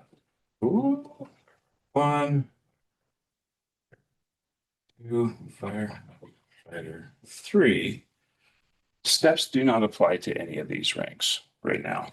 So your first opportunity to start getting a step is when you hit that senior firefighter. Again, so these are listed appendix raises. The steps are not listed in appendix now, but they apply to you. They'll show up as a separate line item. So it's cool. It can be hard to see how it all stacks in. So senior firefighter, you have 2 ways on your steps. You have step 1 and step 2. In step 1, there's a certain number of classes, there's A courses, B courses, we have under general orders a appendix, and it's an approved list that's super fun to manage. And Change all the time. classes, yes, change all the time, the availability of these classes, they can be nationally available. Oh, funding didn't go through, they're no longer, we're gonna offer this year, I'll change them there, or registration's full. If you complete your first number of courses, you get a 1% added to your base rate. Step 2, you get an additional 2% added to your base rate, again, courses. They go into your max steps are gonna be your 3% of a base rate add. Again, it doesn't show in here. So And those apply just to senior firefighter, that's captain and BC. captain and BC. But there's carryover when you start to go up. So Yes. it's, I'm sure he's going there, but Hopefully, if I don't, please remind me on that. Okay. So if we come in to these ones, where if you are senior firefighter, you go through, add your 1% to your base, you go through, get your 2%. Now you are max on your steps of your 3% for your total. Okay, so you've maxed your steps. When you promote to captain, now when you jump to this rank, you automatically get this 3% carried over to your captain base. So this captain has now got an increase of 3%. And we'll add caveats. If you do not get your steps 1 or 2, or maybe you just get step 1, whatever you've earned to your senior firefighter rank carries over to captain. Okay, so it could be 1. Can't retroactively go back and get that. Correct. get the senior firefighter steps. Got it. So He didn't get them. Once you move, That's it. once you Right. move, That was- that's, and that list that we have would probably be a good one where you built that list that says, here's the folks that are at a 1%, here's the folks that are at, you could have someone at a 4%, meaning they may have the 1% carried over here and they had additional 3 as captain, or they had 3 here and they've only got the 1%, but not everybody takes advantage of the steps. Some people do. Another thing, which is also, when we talk about pain points, how that's worked is you could have, prior to your employment of Boise Fire, you could have earned courses, say wildland. This is a very common thing where all these courses on our list, they're approved for wildland. as soon as you promote to senior firefighter day one, you can say, here's my courses. Now you're at 3%. This is what Shuey was talking about. Yes. So he kind of came in with things that automatically, okay, I'm Yeah, tracking. and you have Okay, 3 pending grievances on this one? Yes. 4, it should be 4, but the email. And those are current. I mean, you go over 15 years, it's probably the number one grieved. And generally, I would assume the grievances are, I took this thing and I want to. They want to see. Want to compare. Quick thing or. It should be the equivalent of Yeah. this. Now. There's a lot of different reasons. Let's just. Yeah. Okay. Yeah, Yeah. there's a few It happens. things, and we've decided instead of getting our lawyer involved to look at arbitration for this, we said, hold off, let's see if we could find a solution here. okay. This one through career development. And if that's the case, we believe we could help. So there's some variables you could have. There's going to be senior firefighters that promote to captain without step raises. And there's going to be senior firefighters from day one that have got their 3% that promote to captain, and they get that full carryover to 3%. Okay, So moving on up, if you are, say, taking full advantage of this, now you're a captain. You get your captain appendix and you have a 3% added. So on your paycheck, you'll have a step raise line item, if you will, that's giving you your base on your appendix plus a 3% added to that each paycheck. Now, if you go, you get your 1% again, you get your 2% again, for a total of 3. Awesome, you get that. Now you're topped out at 6%, so you could be captain, making a total of 6% in addition to your base wage. Okay. The carryover item here, there's a language that now when you promote to BC, if you've gone through your full steps, this rank drops off. If you've incurred any of your step raises in senior firefighter, that drops off. okay, So the max you could do to bring to your BC wage base is at 3%. Mm. got it, okay. Yep. Because the promotion is a bump in and of itself, so the Yeah. prior steps fall. So these ones that language, I don't know, I dropped quite a while ago. So basically you promote to BC. If you've earned any of these steps under here, your senior firefighter during your career, those drop. Now you could still go through once you go to BC and continue again to max out at 6%. So you could still get a step 1 Okay, and a step 2. Correct. You go 3%. So you could get So, a, quick question, Yeah. Ken. So you say it drops off. On So the- I Now I had 6% as a captain, but then I'm going up to BC. Do I lose 3%? you do. and you have to regain it when you get up. Yeah. Okay, now I understand I was lost in the 6. This is the first time I've understood the 6. Yeah. Thank you. Well, it's not like. I was like, So. That's the first time I've understood it as well. yes, So you lose the 3, you have to regain to 6. Okay, Yes. all right. So how we built that when we look at on that career development, got it. those steps 1, rank 1 and 2 really capture this. So that's when we said, hey, we're trying to memorialize step raises. Got it. But instead of these outside classes of variable, we're recognizing the excellent work that our training division and our training captains have done and really built these strong programs with Taskbook and academies. And now we're doing like a Treasure Valley BC Academy. Mhm. And the value that that's bringing in is way better Yeah. than a lot of these outside classes. Some of them we still need outside of that, talking about, say, an ICS 300 or Yep. something like that. Yep.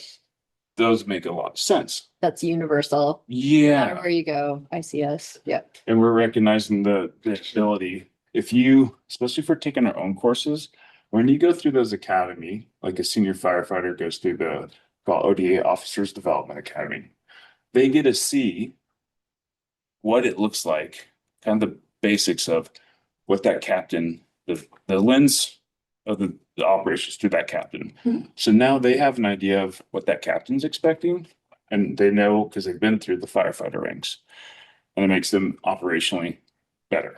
Same thing with the captain, they go through and like get the perspective of a BC Mhm. and understand, go through reps trying to act as a BC, Mhm. and now they know BC and the ranks perform with them as well. So way more operationally better. It's a benefit to the teams and ultimately the citizens because of that. So when we look at our proposal of the ranks of captains 1 and 2, senior firefighters 1 and 2. Same with BC 1 and 2. That's where we've built into that appendix to just say, if you top step, we've built it to look like that. So when I say, the compression thing, and it looks differently, it totally does. When you put in an appendix and you look at the numbers, it shows differently. But really, that's happening. It's just visually, you don't see that through the appendix if that occurs. So we talked about some of those when we're in costing and rear compressions. It's like, I don't think we've done a good job of trying to put a picture on what the steps 1 and 2 and getting rid of that class management, the off-duty, the grievances that come through on these classes. We could solve by memorializing that into the base rate of the promotional process, and the 2, if you go through your task book and complete your academy that's associated with it. On those, the courses where we get to control the playbook. Cool. Questions on that? Did I miss anything? No. Chief? I don't think so. I mean, but I guess from a compression standpoint, right? So between firefighter 3 and senior firefighter, Yes. right? The existing, there is no firefighter 3 career ladder right now, so there's nothing to carry forward. So that's straight up. That would be a 6% basically between firefighter 3 and senior firefighter with compression. And then between senior firefighter and captain, what is that? 7. Trying to find our handy dandy. That's We had our little cheat sheet that laid it all out. Yeah. It's like 11% difference between the two, but really that could be as low if that senior firefighter had the full 3, but then they're carrying forward the 3, so it still should be 11%, right, between senior firefighter and captain. Yeah, so It could be as low as 9 or 8 if they didn't have the career development, but just looking, there's very few people that don't have, it looks like 3 or. okay. But I think that goes more to Stacy's question on like how many people are taking advantage of it. Yeah, I mean, I just looked very quickly. I just looked at who has 1%. There's like 1 BC, 1 senior captain, 1 captain, 1 senior firefighter. So for the most part, they're pulling forward at least that 3. Or they have 0. I mean, there is a portion who've done nothing, right? Yeah. So And one benefit that the members do lose in this one is as it sits today, you could earn your classes, like we mentioned, say a while back, like, hey, I've done that. The contention is prior to your employment to Boise Fire, it says we don't honor those classes if you've earned them before your time with Boise Fire, only if you've earned them while you're on Boise Fire. Content change be different or not, doesn't matter. That's where we get in there. But you can say if you're a senior firefighter and you go during your time as a driver, you take your courses. So say if I wanted to take advantage of this as a driver, I go through, take my courses off duty on my own time. As soon as I promote to captain, I turn in my paperwork. I'm now step 3 captain. So I'm saying, or top step captain, 3% on top of what I've earned as a driver. So I could be 6% of day 1. I could top out here. Under the current proposal, you can't do that we have on career development. So They have to, yes. got it. So if I was freshly promoted to driver and the first task book and academy is coming out 4 months from now, nobody's taking that. And then you look to next year, like, maybe, I don't know, I'm still new to the spot. I don't want to touch that. I still want to figure out how to be a driver. But if you really want to be ambitious, you go in 4 months and it's going to be, wait, you want to do that? Well, we have a limit of 20 people. No, we're not going to let you do that because you're not willing to WC the captain. So wait till the next academy. So I can't just immediately take advantage of classes if I want to be ambitious and take them on my own time, which we definitely have members do in that rank. I lose that ability on the new career development. So there is a loss of Because of the benefit. cap. more of the timing on there, because so current, how we do it now, if I'm a firefighter 3, I could either continue to just turn classes from the previous, or on my own time, I go do the classes Uh-huh. for steps 1 and 2. Yeah. And as soon as I promote to driver, I say, here's my paperwork, and I become a top step driver day 1. The captain position is very daunting.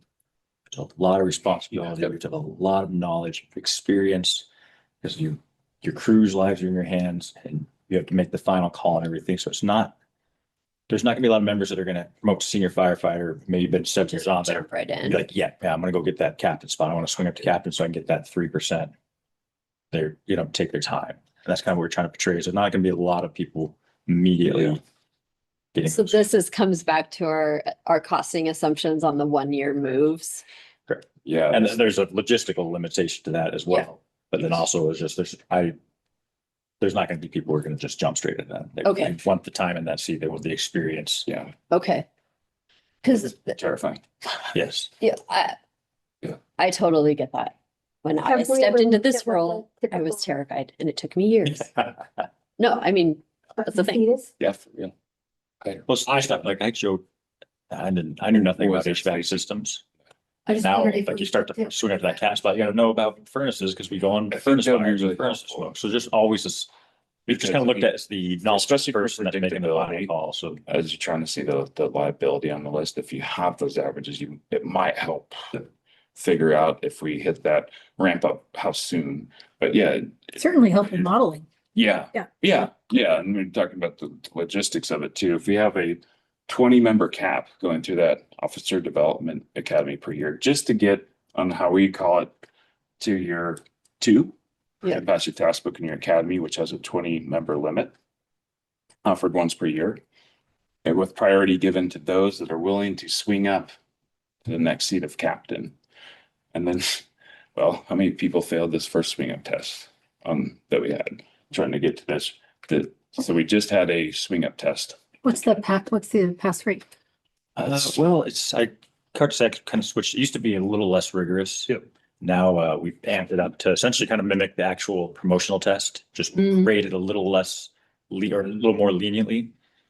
So And that's what we've talked about too. it's, right? I don't know, the That's- last one I think was, how many people took the last one? Like 50%? It was a little higher, A 50. little higher at 50%. Oh, wow. And then they can retake it again, and I think like 6 months is when it's basically offered twice a year. Okay. Yeah, that's kind of what we were talking about the other day. Is like this another big shift to this is now there's a little bit for that last step. There's a performance Yep. tied to it as opposed to just showing up at class and Yeah. handing in your paperwork. This helps me understand then why you all were like, that 1-year assumption Yeah. isn't like this. Thank Yeah. you, because It's possible. it's possible, but it's not probable. probable. No, and I Okay. think what you're getting at is, can we look at historicals to see what's the trends to kind of, and totally, because. You were saying we've added more rigor, Oh, yeah. which even if you add more monetary reward and create steps within this, that rigor is going to offset. So I think looking at average tenure and seat would be very helpful here. Yeah. Okay. I think we could look at that historically, but we are also changing the percentages. Right, so we are trying to incentivize people to Correct. move through this program. But also increasing rigor. No, or yes, or you already did that. I mean, I would say that testing. I don't know if I'm following.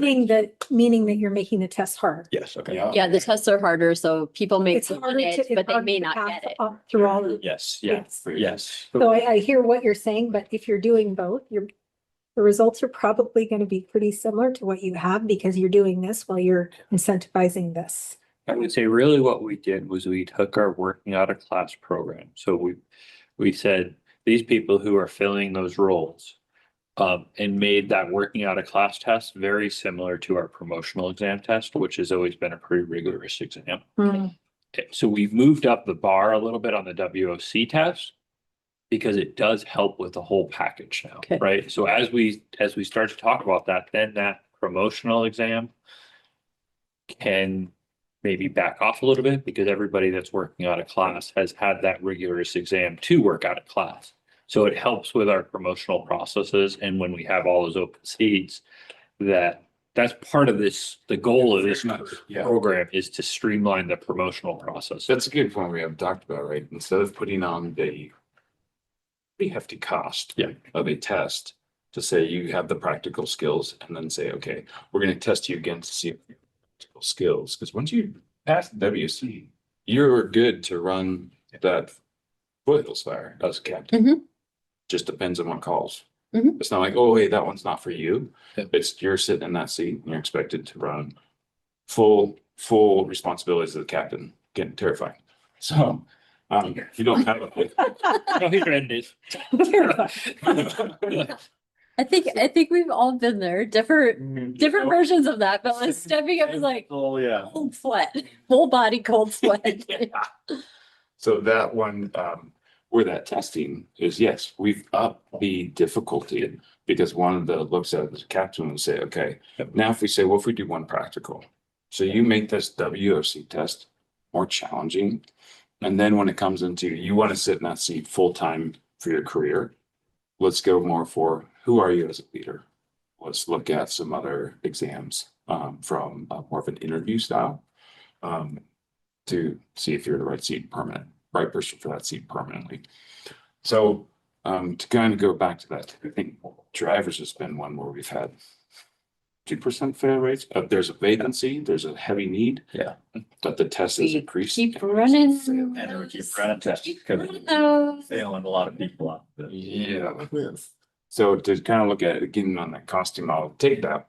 So looking at that a little different way. So here's to get your senior firefighter 2, you go through your academy. I'll put task book as well. Now there are limitations on the offering. Academy is a once-a-year offering, but your task book has some outside classes that aren't necessarily offered once a year. Or there's, hey, if you want these task book classes, it costs $300 a license for Calm to Chaos. So you could get it if you're going to WC. So there's still some logistical stipulations that limit you from just being able to say casually, I want to get this. You have to say, I want to get this, but if I want it sooner, I have to commit to saying I'm willing to sit in that seat to WOC. So say if you've done that, you go through academy, great. You still have to go through that WOC test if you want to get to 3. So I'm sorry, this one, academy and task book, that gets you your senior firefighter 2, which is saying I'm going to memorialize your steps here. Take that, apply it over here. Awesome. Now, the one that is different, where we've added a percentage to this 3 rank for WSC versus that dollar differential that we're looking at is here. And to get that percentage, right now we have it at 4%. Yes, you could take that WSC test. It has zero guarantee you're going to pass that WSC test. It has become more challenging and it's pretty much a promotional test. And promotional tests historically have been quite different from working on a class test. So now we're increasing that. We're noticing a higher fail rate because of the expectations of that seat. So you're going to have a funnel effect going in for the amount of people that are doing academy and task book. Did not leave my space. So team not tuberculosis is 0% raise. And then to go over to the number of people that want to take WC, your academy of 20, all of them are not going to want to take. They're working on a class test. You will get some, and what those are would be good for the historicals to figure out. Because we've had 3 academies. Since we've been, since the change. it's Yeah. probably 3. Yeah, I would say 3. I mean, Yeah. the last 2 have been more in line with, Yeah. I would say, this program, right? Yeah. Not a long timeline of data, but some data we can look at. Say there's a number that are going to go to the WC, and now that even a smaller number are going to pass. So here's your step 2. The hard part is that we incentivized, right, the WOC component in the last couple of academies where we've said, hey, we're gonna, Yeah. so it could be skewed towards more WOCs, right? It could. Because that's the way, yeah, I see what you're saying. Yes. Because if they wanted that like flexed off. They wanted the coverage. Yeah, they would. They had have to, to they had W. to agree to If you WC. took that away, then they wouldn't necessarily W, so they might do it for the education. Yep. There's gonna be a few people, right, that are gonna say, hey, I'm gonna get to step one, senior firefighter, Yeah, rather knowing that, hey, okay, I agree with that. And the harder part when we look at compression, start saying from the next rank, it comes to this rank 3, I'd say. Ranks 1 and 2 are really just capturing, we take step raises out of a separate item and yum that's kind of in that contract. And we say, let's show it in the appendix as what it is. The 3 is where it gets different, because we're saying instead of a dollar differential, where some people were looking at the 1,800 for, see, these folks are the heaviest ones in this position. Because this firefighter 3 position came in under contract negotiations, say we have a driver shortage. So this is you will go through around that year 3 of your employment, go through the driver's academy and the WOC test to become a driver, which gets you this rank. So when we go to say, here's your 3, instead of a dollar differential, when you swing up to play or to be captain, it's a percentage of your base to be captain at any given time. Right now, so that one's hard to show when we look at compression, other than maybe taking averages of swing up to, from a, like say a senior firefighter, swinging up to captain that cost and spread it amongst the qualified senior firefighters that could do that potentially. Because before you promote to captain, the progression is you get working out of class and then you take the promotional test. So that you can't go straight to captain without you're working out of class, really. I mean, especially with now, if we evolve it, where working out of class is your practical portion, and then your promotional test is an interview. You have to progress to that. So that compression look. and to be fair, we're not quite there yet. Correct. Because we haven't quite gotten to the point where it's just an interview yet, right? We're still, Yes, still working on that. so I don't want to make anybody think that that's the promotional process. Isn't that what you saying? No. Wait a minute. Minute. Did we change that? Wait a minute. Got him on. I'm not opposed to it. If you guys want to agree to that today without Shuey here. Easier in spirit. Before camp continues, any questions? 'Cause I know it's kind of getting into the details. I'm following. I'm actually I'm following this. Yes. Oddly enough, I really am following. I'm surprised too. Yeah, Yeah. this is all over. Let me change colors and see what happens. Sam's better at it than I am, is what you're saying. Well, no, we've just been looking at it. We've just been looking at it like on a spreadsheet and it's like not You've quite ever the gotten same. up and whiteboarded. Yeah, stuff. the whiteboard's magical. I love me a good whiteboard. So that's, I guess that's where it's hard to see compression. Like I feel this one's easier to say, okay, that's existing. Where we're doing the difference of now we're seeing the percentage. It's a base rate increase because you're senior firefighter 3. You say, how do you look at compression from that to captain 1? And maybe that's running average of senior firefighters that swing up to captain, to say spread that across the number of qualified individuals, to say that bumps up and compare that to percentage. An idea. The other part to consider too is that captain wage on their new appendix will be bumped up by 3% to honor the step raise. So that increases a little bit versus current contract. The current contract is different. The base captain now under appendix versus captain 1 under new appendix is showing that 3% raise carryover, just like if you have your steps. So I think that also is creating a different look when compression is evaluated, because it's a legitimate concern. Yeah, if you want the promotional, if there's a vacancy concern, they say this could be a way too comfortable a position, or why would you move for that? Sure, it just looks different. This one, coming back to the firefighter 3. So our proposal, we have a firefighter 3 rank that has a 3% base increase to it. Why? Well, this one, when we captured that, they didn't get steps. No, but there's a working out a cost component to it. Because once you hit this rank, to get that base rate, part of the negotiation, because this is not a voluntary get to swing up to drive. This is a you shall swing up to drive. Can you drop that? But it be frowned upon. You could, Very frowned. culturally frowned upon.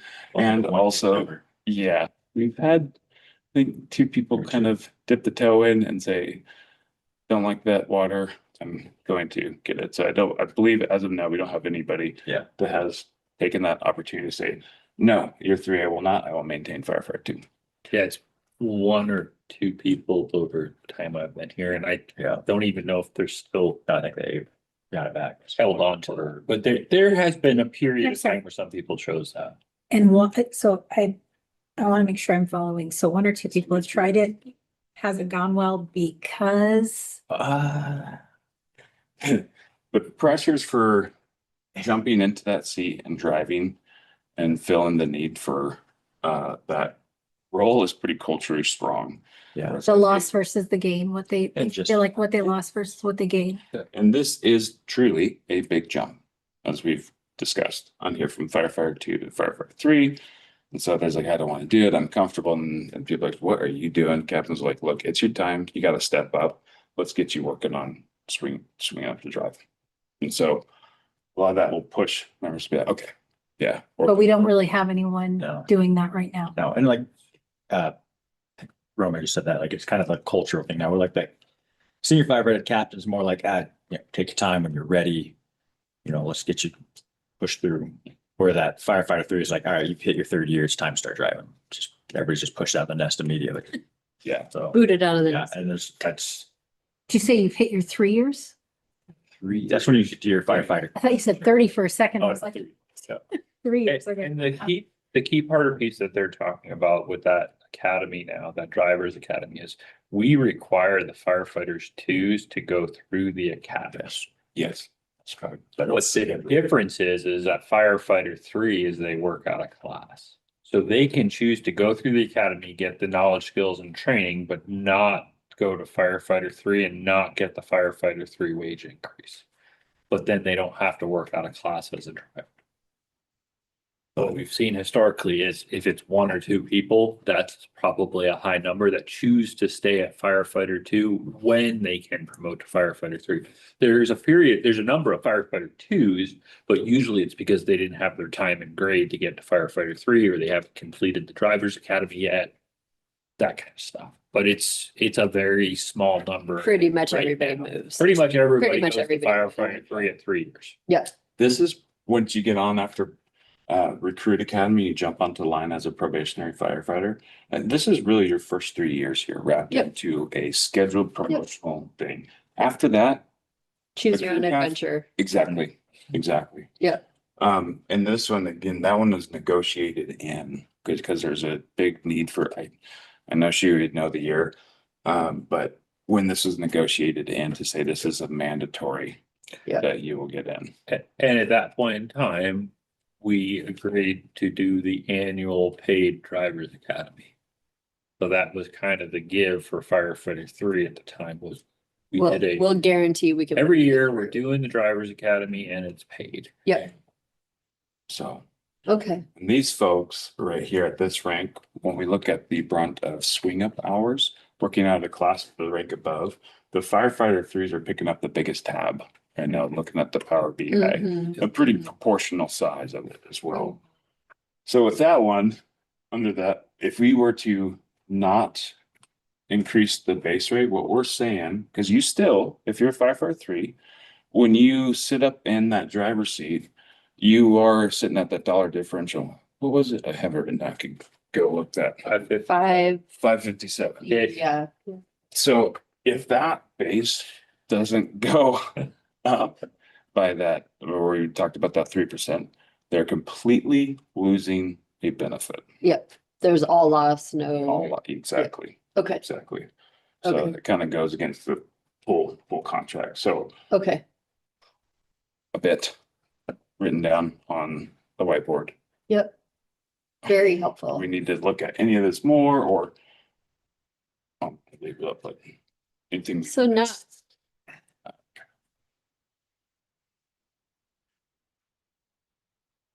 I mean, I think we then get into like, so how might we, how might we fix that, right? Like what are different options for helping? Well, I think the hardest one for that firefighter three is, I mean, there has to be some sort of, if we go to this career ladder, there has to be some sort of like financial gain for them to offset it. But that's the hard part, right? Just because we're talking about, you guys sent us those numbers this morning. And yeah, it's very variable. Yeah, Variable. Yeah.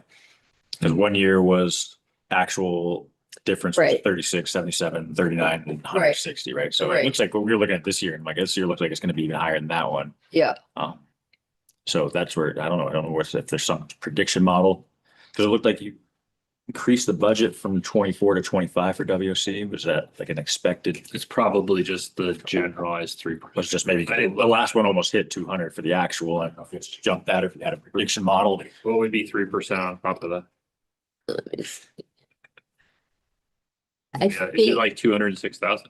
Yeah, for 2024, the budget was 157, 540, and then the budget jumped to just 200,000 in 2025. Yeah, because. That's a very round number. See, Yeah, That's, they may have just looked at the actuals in 24 and said, curious, was that just like, I- shoot, we were there, let's just bump it to that? what were the We- results? It was the actual, 197. yeah. Oh, So they might have looked at that and been like, well, we've trended low, we budgeted low for 2 years. reset And the. that's- Reset at That is an the reason we actual. Created all those other AUs. Because we split out Uh, career ladder and all the things from Gotcha. salary. Okay. So it's entirely possible that when we did that, It was kind of a true up. we tried to balance a little Tried bit. to balance I'm it. guessing. I don't know that for sure. Justin probably would know, but that would be my assumption. Yeah, it looks to me like if you look at 22, 23, 24, they were probably growing it by 3%. Yeah. And then in 25, there was like Okay. a hard reboot. And it probably was that. Because now it's the right, flat number. Yeah. Round. Yep. I bet that if I had to guess, that's what they did. Okay. Yeah, that's Justin just teams us. There was probably a rebalancing exercise.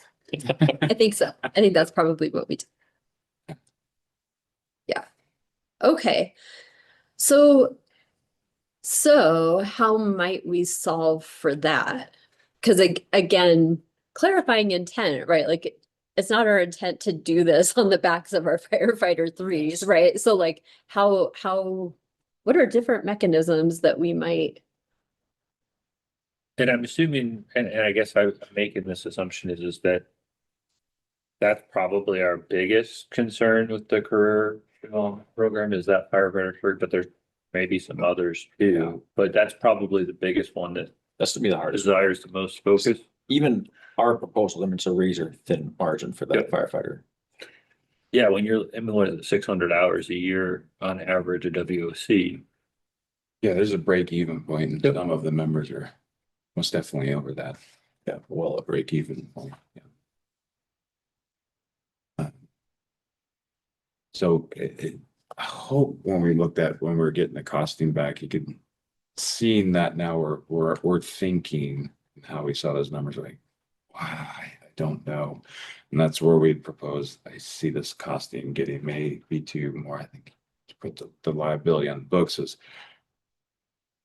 drop the career development for the wages, because we were worried how it was being costing was convoluting what would be going against wages and lost Yeah. opportunities and the ways for the members. I mean, I think there is opportunity for sure for us to go back and look at costing, right? Like we came into it conservative, right? It's like, let's assume a 1 year, but I think there's opportunity for us to go back, look at some of that time and step time. I'm not quite sure the right terminology, but look at some historicals, like tenure in the seat. tenure and see. We'll go with that from our HR professional. And then see if we could adjust some of that modeling, like maybe there are ones that were like, for sure, this is a 1-year clip. And then we get to it and say, maybe this is more like a 2-year or I mean, I don't want to presume what the data will show us, but I would be very, very open to going back and remodeling that, recosting that to see like, okay, does that shake some more loose? Because I think what we're trying to do, and we clearly saw we heard you loud and clear. I saw President Shui's reaction. Base wage is still important, right? So I think what we're trying to figure out is kind of the tightrope walk between, like, if we put a bunch of money into career ladder, it leaves us a little less, not a little less, it leaves us less for base wage. So I think that's what we're trying to figure out is like, what is the right balance here where we make career ladder appropriately. There are wins in it for everybody, but not like so extreme that it doesn't leave us anything for base wage. So that, I think that's what we're trying, kind of the dance that we're trying to do. And I would rather try to keep doing that dance than just walk away from career ladder, right? Like if there are things that we can do to this, adjust some of our assumptions and how quickly people move. Like, are there other things that we could do to help our firefighter 3 if that's where our pinch is? Like, I don't want to step away from it. Okay. I just am looking for like, how do we, how might we? I think there's two problems though that we're trying to solve for. And at least what I'm hearing is just the first problem is the costing of the proposal. And that is obviously there's some differences there that we still have to come closer together, but that's not where we need to start. We really need to start at making sure that the structure that we build is the correct structure, because we can't do the costing until we have the correct structure. So we can choose how many years and all that stuff and I don't have to make up numbers, but have more informed numbers that reduce the cost. But the reality is if we don't have a career ladder structure that moves people through effectively, the costing is kind of irrelevant. If we don't fix firefighter 3 when we say it costs us nothing, it's not it's not an effective We didn't proposal, fix them. right? So we have to start with making sure that the career ladder percentages proposals works, just looking at kind of like base rates and increases. And then we do have structural problems where we do have compression issues, right, that exist in the existing structure. I see. That I will say, even if it exists today, we probably should look at trying to fix.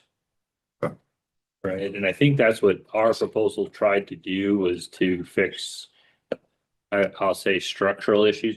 The problem is that it also created some imbalance issues, especially at that firefighter 3 rank. Mhm.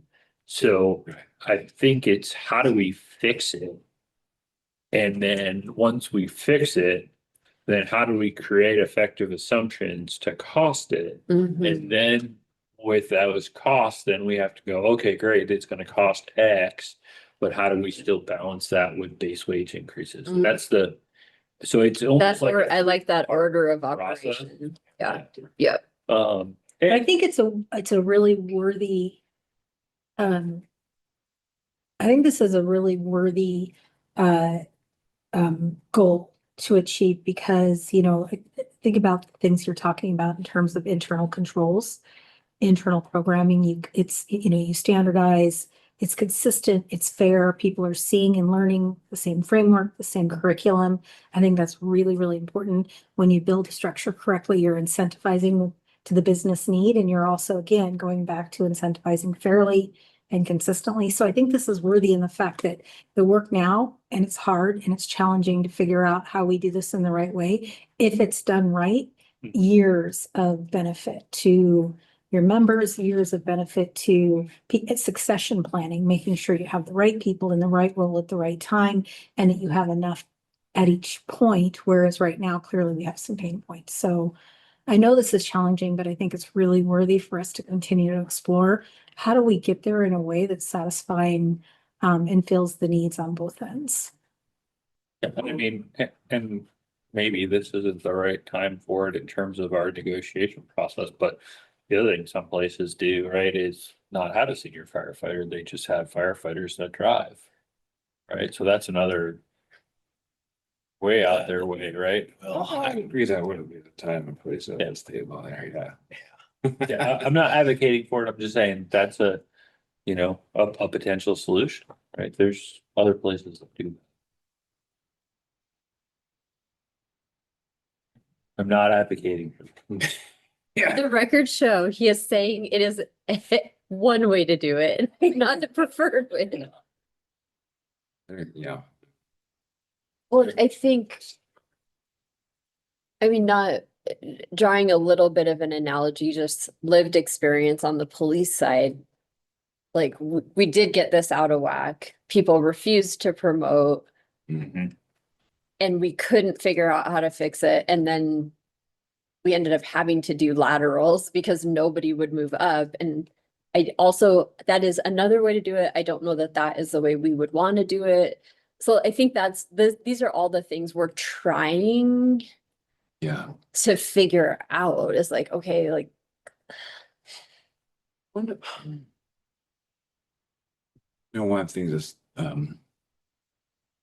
created some vacancies and some scares has been we're filling the retirements from a past hiring freeze where there's a blockade of positions that have gone collectively out. So there's some vacancies, but now we are getting younger members coming through that will kind of go into that seat. So we'll have some leveling of vacancies and be filling that gap just naturally. instead of having a bubble that kind of sticks in the system. Yeah. Yeah. Yeah, that's a good point. It's a good point. Yeah. I think from our side, now that you have, hopefully it's help for a demonstration or getting a little bit more in where we've been trying to say, but didn't articulate it well, of putting some visuals to why we came up with that, the steps 1 and 2, just trying to what we call memorialize what a step looks like, but now an appendix, especially for recruiting, if we could show that this is something you have as a firefighter. We get people that says, what's your top step firefighter? What's your top step driver is a term that they use. Because they can't quite figure out. Yeah. their contract. Yeah. Part of would be on that one where, and you also, it seems like you've heard our concerns of how it's costed and why we were Mhm. hesitant to move forward with that. Yeah. Our counter had said, let's drop it because we were worried about lost wage potential on an increase because of costing that may be. More aggressive than. Yes. Yeah. Then actuals could roll out onto that because of other logistical constraints with how you progress through. This was You caps and funds. think, so that, just going back to kind of those 3 steps, the first step is kind of overall structure. Mhm. Do you think the proposal that you guys put out there solves all of, and all solves all of is probably overtime, but meets the basic needs of your members throughout all the ranks? If we did the 3 and the 4 that's in your proposal, is those, and then it also includes the 3%, right? On base captain wages, blah, blah, blah, right? And it's not blah, blah, blah, but you know where I'm going. Yeah. If we took your proposal in its entirety, does that check all the boxes, or at least enough of the boxes that we're not shorting anybody, like potentially in our proposal where we have some gaps at firefighter 3? You said that. And it doesn't have to be a yes or no, it's just, it can be a, Or is there anything we would want to fine tune even still? Are we talking financially or the overall structure? let's start with structure, because the financial piece is until we can get a structure that works. Yeah. We can adjust all day long, how long it takes, how many people go through it, how many people are gonna be firefighter 4s or not, how many. And it's irrelevant if we don't have a structure to start with, Mhm. because all we're changing is the assumptions for the financial model at the end. But if at the end of the day, if you know, hey, look, firefighter 3 needs 6% more at the end to work out a class to, I won't say make them whole, but to make the structure whole. There may still be needs that we have to look at in that structure to go, hey, this one may need to be a little bit less from a compression standpoint, but I'm trying to figure out a starting, because like I say, yours is here, ours is here. Mhm. If yours checks all the boxes, is there somewhere we can go in the middle and then potentially create compression differences? I don't know. Or if yours checks all the boxes and we just need to remodel the fiscal impacts, that's an option too, right? Where we say, hey, you know what I mean? I think it's more that second one, because I feel like the structure's, pretty well thought out, and especially after having that working session, like, I think it feels pretty good for all positions, including day crew, on how they achieve those steps. And structure. Yeah, the structure, I guess, is, I feel very good about it. I mean, the percentages that are attached to the Yeah. structure from your proposal, From your that's the Yeah, real that, question, that right? might need support. Does the fiscal numbers that you guys proposed work, or do we need to tweak those?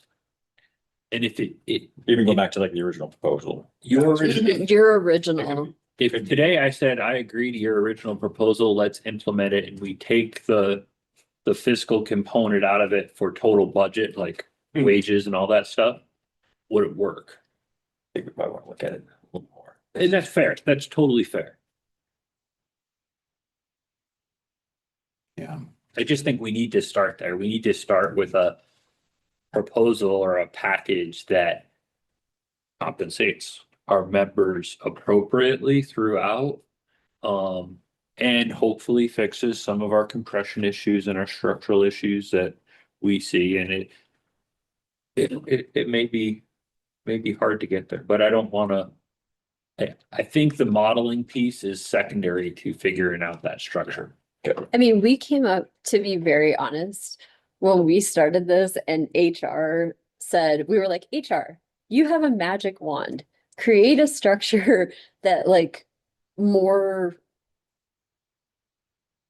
creates the flow that we would Yeah. want to see from a progression, not having any Traditional. compression, like a traditional, like how would we move up? Yeah.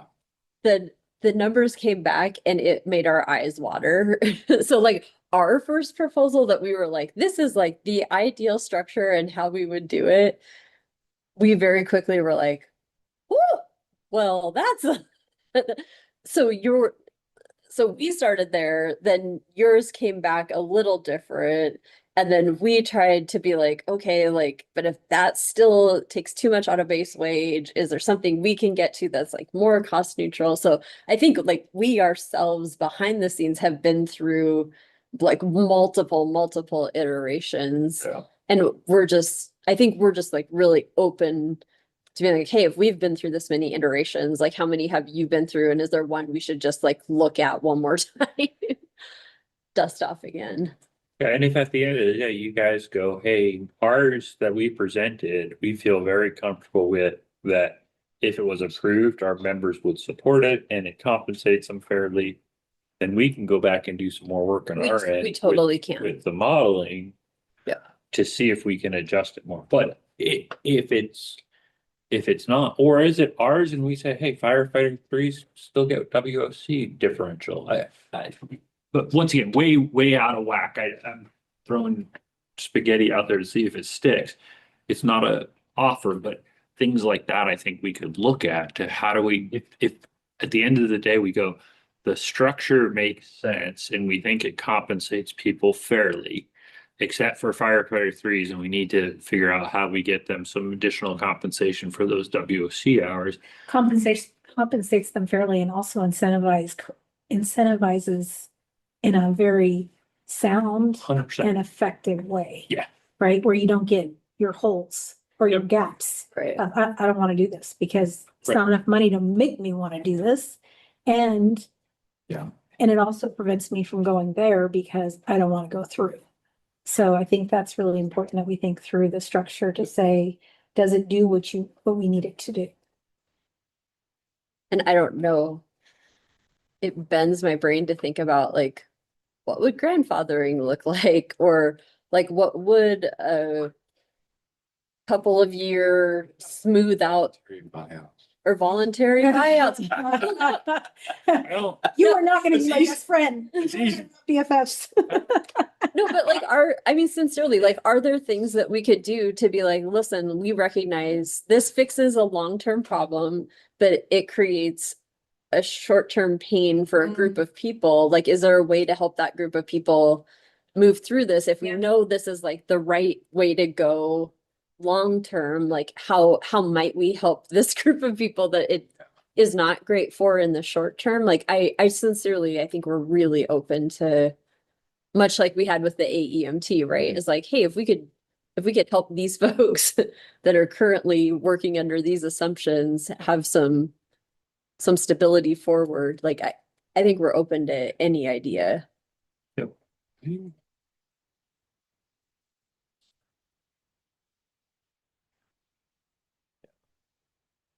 and I don't want to push you guys today. Like I say, I think Yeah. Yeah. take some time and Yeah. look at it. You kind of know where we're thinking, right?